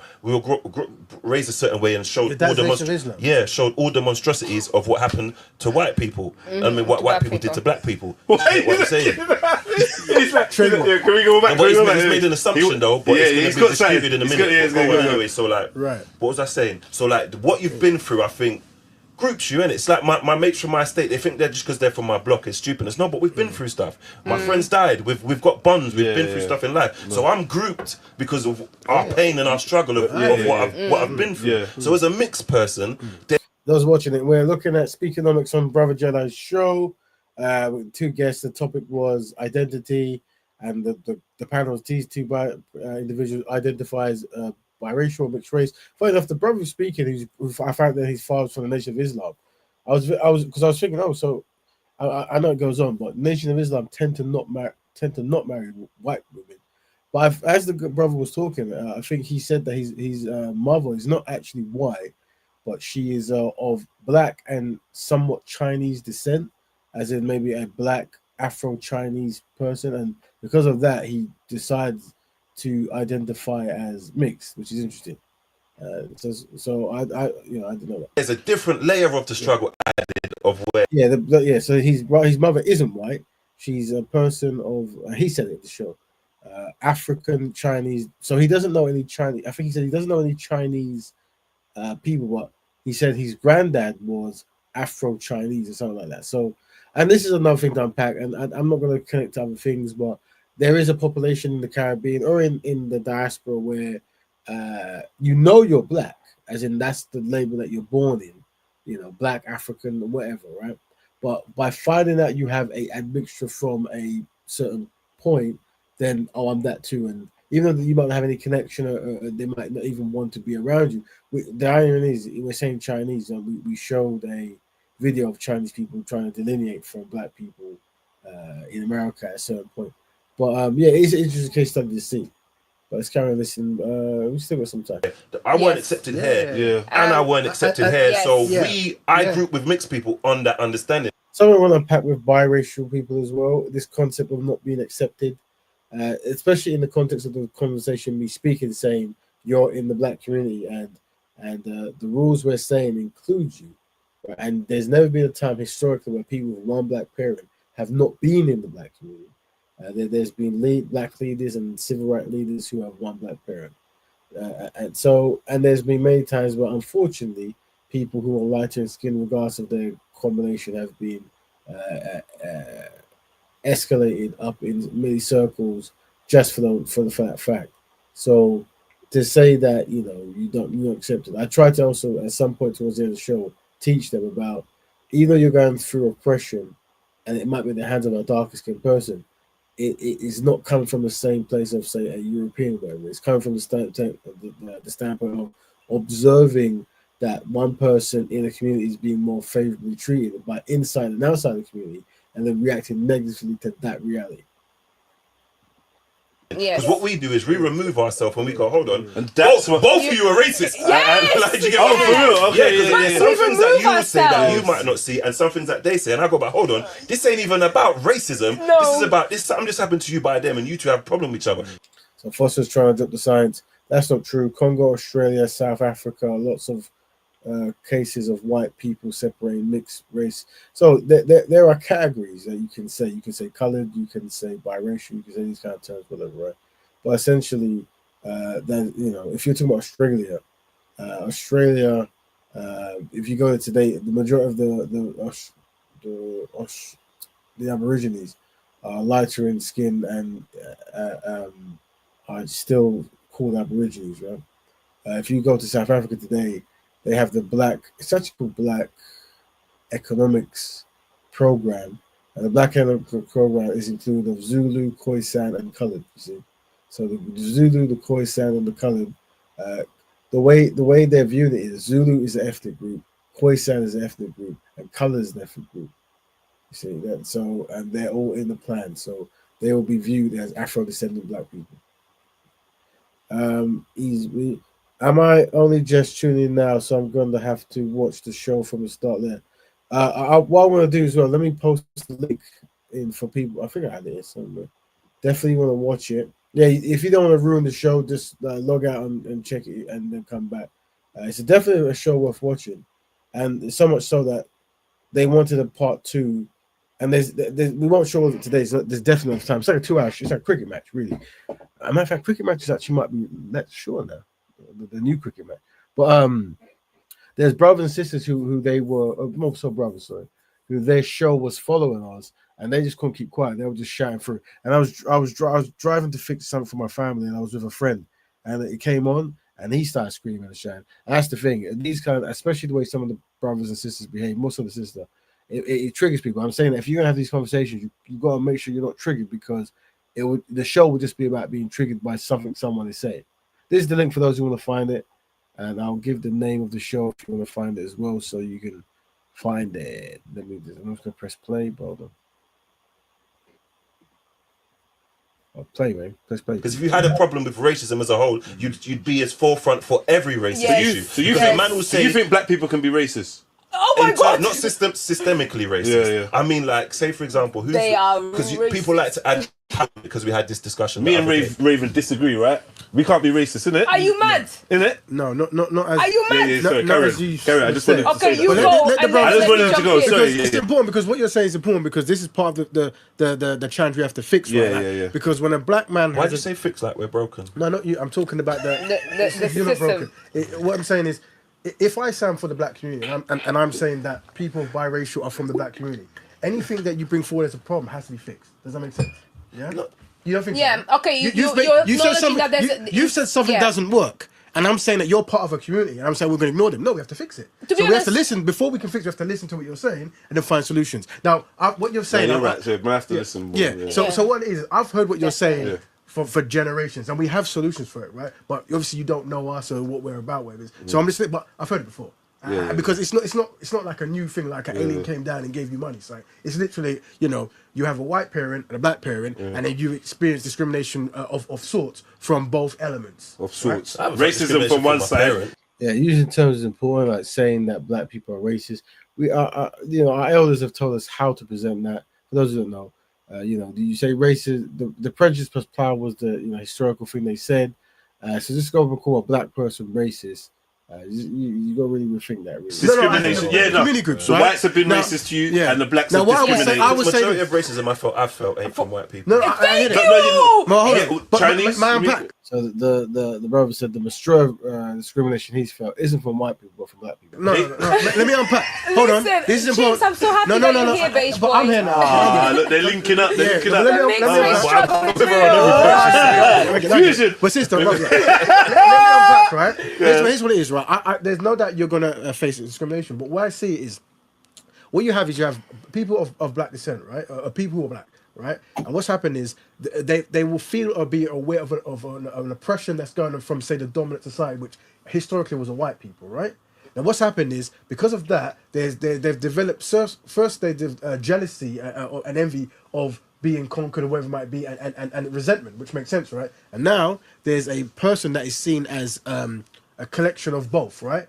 Yeah. So what it is rather than what they're showing you actually could be forms of jealousy, forms of it's what you said, like the PTSD of slavery, because they're a bit inferior. Yeah. No, this is because it's a very shocking topic, whatever it is, right? So what is they are reacting to racism. They're not practicing, they are reacting to racism, and they're giving you an aggressive tone. But if you were to really unpack the psychology, it comes from self-hate. Now, a lot of people don't want to hear that. Hey, thank you. Say it again for the ones that couldn't hear but this is what I'm saying is... But that's you're going too far. No, definitely. Let me tell you something. As a woman... She's getting to the light, Let me just jump in quickly. As a woman, my experience as a mixed-race woman amongst black women has been awful, has been horrible. It's been rejectful, it's been mean, it's been problematic. And that's why I said, say it again, because it's the self-hate, is the constant projection of their own feeling of inferiority with the other race, that then they think I have a privilege because I have some of the other race. When actually, I'm treated... No, but it's true. That's Alicia Dixon. It's horrible. Alicia Dixon syndrome. It's true. The only time when that I feel when I came with Watermelon, he made certain jokes. Why is that not aligned with those same jokes? Why are you snitching? There was off camera, man. That's off camera. I suffer a lot. I can't lie. And the only time... He just spoke about that. And that's why I just wanted to say, because obviously you mentioned it, I wanted to say scream it louder for the ones in the back, because it's painful, now, you know. What I'm going to say is going to be very shocking. It makes me angry still. Now, obviously, you know, I'm a light-skinned person. I don't have European parents, whatever it might be, right? But eat great, eat through horrible... Whatever. Yeah, definitely. Yeah, I've seen your forearms. There's something going on. Definitely. You ain't gonna get away from it. So what it is, though, the thing is, though, we have to be conscious that, you know, unfortunately, darker skinned people have faced a very, very terrible existence historically, right? So when you are going through something, this is a byproduct of what they have gone through. Yes. So I'm asking to be merciful to that, because in order for us to fix it, we can't then create this kind of new light dark paradigm. I've got more pain, you've got more pain. You know, she thinks mixed race people suffer more racism than black people. Yes. She thinks mixed race people have it harder than black people. That's why I got her on this pod. In certain aspects, you're gonna agree. In terms of acceptance, so not entirely, but in certain aspects, because at least you feel welcome somewhere. Because if we're going by the old concept of if the one drop rule and all that stuff, I'm supposed to be welcome here, but then I'm here and I hear certain things. I'm like, hold on. So what about the period of time when you lot was like the kings and queen of the black community? But was I king and queen of the black community? There was a time, maybe you was in Norwich, in London though, there was a time that it's important you know this. Being light was the inferior thing. But like, self-hate, like you said, meant that being light skin or lighter or whatever was in fact some people that exist today are a product of the fact that their black parent thought it was a status symbol or a better thing to be with someone outside. The case study, and we're going to end very soon because 2 hours coming. This show's like 2 hours and a bit, whatever. And we did some other stuff. We tackled the Shannon Sharp thing. Also, I couldn't promote in certain aspects because my phone's broke. So I'm trying to get it fixed. So the only thing I can have access to is my machine, whatever. But yeah, we did a case study. Failure fabrication. We're trying to observe this conversation to see where we see failure fabrication, success simulation. We broke down what that meant, and we broke down this show. Very important understanding that when black people come together to discuss certain things, someone will bring up a failure fabrication and put it on the black person, and then they'll give a success simulation and put it on the white person. So you'll say, we want to maximize black men becoming constructive and marrying a constructive black woman. Let's say, but what about, that if the black man finds an amazing supreme angel-like white woman who gives him all the money, and the black women are throwing watermelons at his head, and then he wants to love them, but they hate him. But the white woman's there to love him back to life. Are you saying that he shouldn't do? And that's a success simulation and a failure fabrication towards black people. That's a problem that we do all the time. We want to work on that because it's not a good way to actually engage in a discussion. Their race. Yes. Yeah, but that might not be your issue because you're just born from it. But there's a whole social thing where being light was a great thing. Yes. I was dealing with chicks whose parents and grandparents were saying, don't bring back no man darker than you. Don't bring back an African. There was I'm not going to dismiss either because no, it's true. But then you have to consider the fact that this is not your land. If you're back home, you wouldn't have these problems. So you have to also take into account the fact that you are in an alien land. Well, the sister's saying that, you know, if you're back home, you won't face these problems. But I think what Brother Jenna was saying was this is actually something that happens in the black community. So if you're back, no matter where you are, they use cake soap in Jamaica and Africa for the same reason, right? You know, so you got to understand that regardless of where you are, these ideologies have been heavily integrated in the black world, and the only, as what we're saying here, one of the strongest solutions for this is a lifestyle black betterment, where black people are trying to fix black people, where you're constantly trying to refine our reality to be Afro-centered. Because when you become Afro-centered, then you start loving who you look like, and your phenotype and your history, and that you won't be buying cake soap, you won't be doing these kind of things. You'll be actually proud. And I think we covered a few weeks ago, Fab's Cartel, where he said, though, the reason I understand it was because I had self-hate in it. I had lots of self-hate, you know. But he doesn't have that anymore. So he says, play. Why don't you play what I say? To you're choosing to stay here, and you stand out. You are a minority in their country. So what do you want? You want them to treat you the same when you're not the same. You're not. And when she's talking about racism to an extent, and she's saying, well, you know, if you don't like racism, you should leave the country. And this is your thing. When someone says something, really pack it how it actually should be said, and that's what she's saying. If you don't like racism, leave the country. That's once again this kind of like white nationalist, anti-black, racist kind of way of delivering it, coming from a woman who is within the black community, but clearly has connections to the white community. And I do wonder where she picked that up from, and I hope it isn't her family. I'm not saying it is, but I hope it isn't. But remember, we're talking about how you're saying she's contradicting her earlier point. Throughout this entire 2 hours, she's contradicting most things she said, and that's why being calm and collective highlights it easy. If you be calm and collective and you let people speak, then they can really actually highlight the errors in their argument. Treat ourselves in our community. I know, but I'm just explaining, even with racism, you're an outsider, the same way that I feel like an outsider within the black community and within the white community. Why? For someone that feels like an outsider, you hang around with us a lot. And guess who do I hang out with? Black men.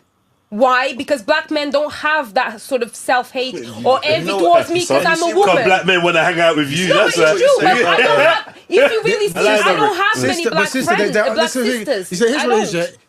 Other than in one podcast, we're not gonna be able to heal the challenges of the black community, right? But I can say what you're saying, we've heard before, and there's a science to it, right? And what it comes down to is, yes, it comes from what we're all talking about, the self-hate issues, right? And it would be good if we could tackle these at further time, bit by bit. But yeah, for every horror story you're going to say, another sister's going to have another one, a dark sister. But the truth of the matter is, being lighter historically has granted more privileges within the black community and out of the black community, right? And if we understand that, we can actually heal that. But if we don't understand it, the person who has gone through more, but by being identified as darker, seeing a light person talk about their pain, they're going to think, hold on. Exactly, and that's the big problem because black people think that they suffer more and therefore they're a priority when it's not. Which point is she contradicting? What question is that from? She's contradicting. Well, there's one thing I remember when she first started. She was saying that when she lived in Portugal, she was around beautiful Europeans and she never faced no racism. And then either now, a bit later on, she was saying something like, "Oh, I'm a strong woman, mixed woman, because I face racism in Portugal by the white people." And then racism by the black people when I came here, whatever it was. Not the case. Suffering is global, universal. So you saying oppression? And oppression exists everywhere. See how you accepted her, in like the community. Yes. Don't you think that that's part of that problem then? Because you feel like black, like Jedi's black. Yes. I'm not black. Well, do you get what I mean in terms of like genetic makeup? He's from two black parents. I'm from a mix and a black here's parent. What it is. She said that he's from a mix and a black parent, and the mix in his mind is black and Chinese, and actually what his mum might have been, I have to ask him, his mum might have one black parent and one mixed black Japanese parent. I could be wrong. Maybe it was white. He's yet to mention a white person in his family, and if he doesn't, that'd be interesting that he mentions Chinese and this kind of stuff, but not white.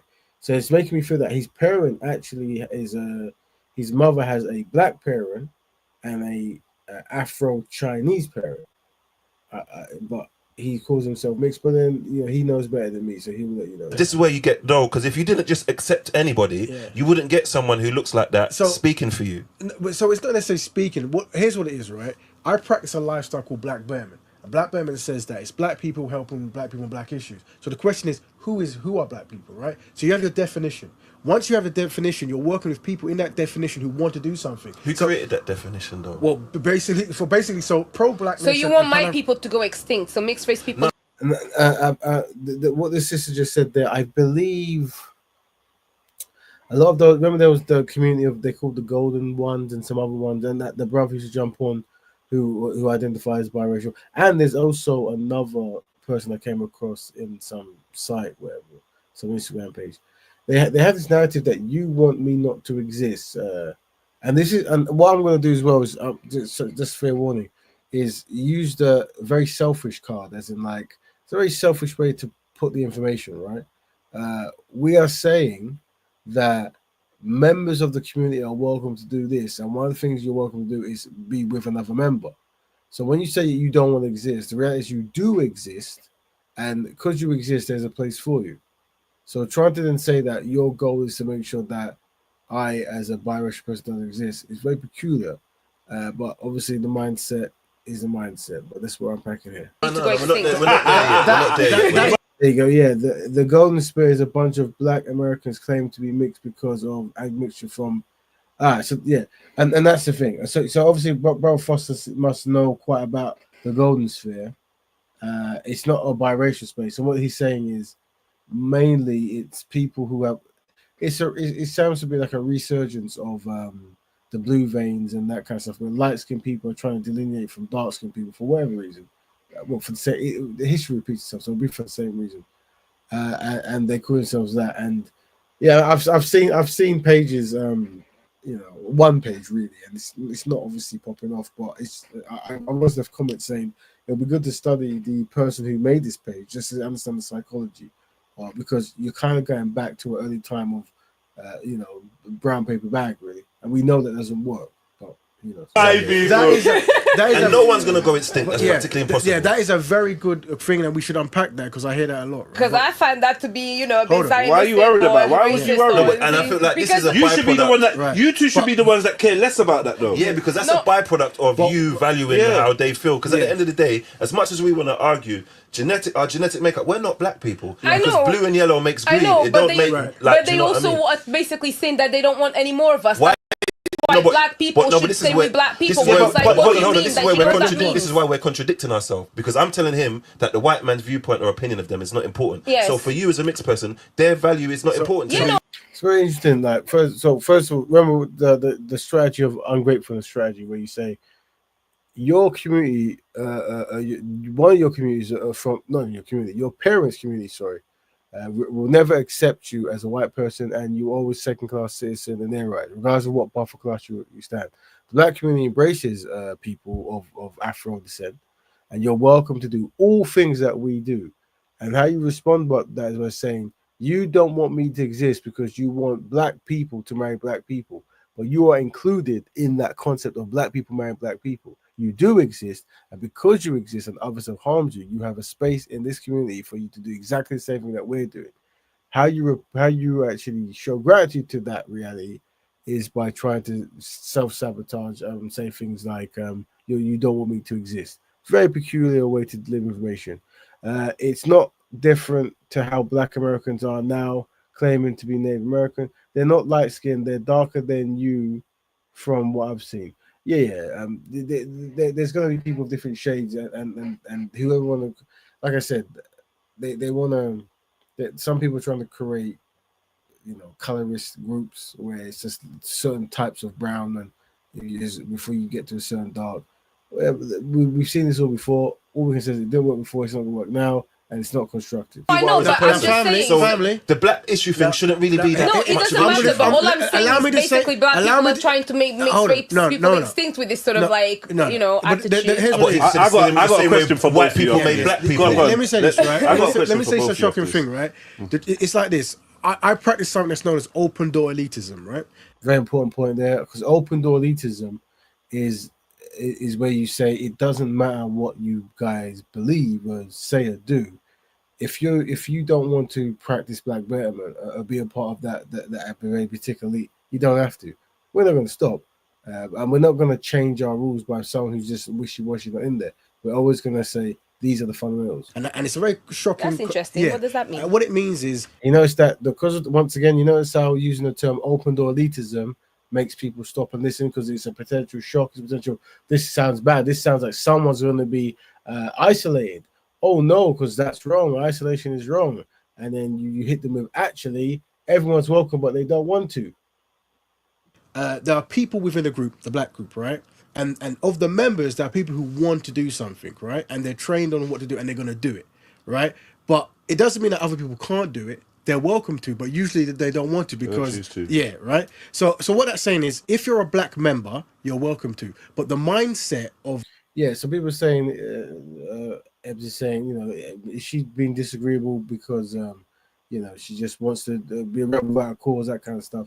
Yes, a lot of these speakers online, and I'm not saying I know some personally, but either or, part of what makes things go viral is that kind of like disagreeable attitude and sign up for the team that you should be signing up for, you know. And I'm saying that we, you know, we have to worry about it. But more so, the reason why I don't overreact on these panels is because I'm well aware that these are the strategies that people have, and also by being calm, collective, and stoic, you can say truth, logic, and pity, and it has a very high impact rate. The person will dictate whether they want to or not. I'm saying we want to work with our own community, and you're welcome to. The brothers welcome to. Yeah. And whether you call yourself Black, biracial, a super being, or whatever you want to be. Biracials or white, but all these kind of things. You want to use. All these terms you want to use. You could call anything. But if you want to work with the rest of the community.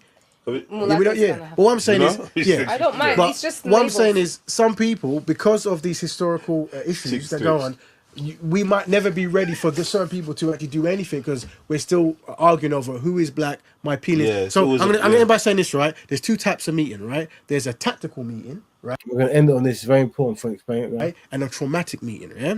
I have tactical meetings. When someone talks about, you don't know how my feeling, or I'm too dark, or this, we didn't turn it to a traumatic meeting. We go, how you feeling there? How you feeling, son? You good? Or would you like, you know, tell me about your pain? But we're no longer talking about how Black people can collectively progress because of trauma's too much. So the people who I deal with, whether they're biracial or Black or from Nigeria or from wherever, they've overcome that. They understand they want to collectively. And they're ready to get to the work. Go, here's how we build a bridge, a school, and a vegan top shop or whatever it is. You know what I mean? That's it. Yeah. Go ahead, sister. See how by the way I'm placing it, it's hard to rebut, so someone just has to just ignore. Now we're gonna end in 2 minutes. I just think it's offensive. You see, now here's a sister who doesn't mind being offensive, but is saying that something is offensive. Very very important to unpack that. So anyway, we're gonna end by the last point of what I said, and that was the my mind's gone blank. That's the thing I need to go to bed. What was the last thing I said? It was the I'm going mad. I'm actually going mad. Hold on, put back. Sorry, I'm going mad, guys. It's so long that if I skip it, it's probably like I've. You talk about, you know, all Black. Can you give us 3 reasons why? You talk about from wherever they've overcome that. They understand they want to. And they're ready to get to the work. Go, here's how we build a bridge. Oh, that's also one. Yeah, sorry. Trauma meetings and traumatic meetings and tactical meetings. And why I said this meeting is a traumatic meeting because people are talking about me, and being upset. That's one thing. But also, because of that, they said, is it okay if we have a part 2 where we try to have a tactical meeting? I said, sure. I mean, good luck on that. But I said, sure. So I've stopped. We've listened to like 2 hours and or maybe an hour or so.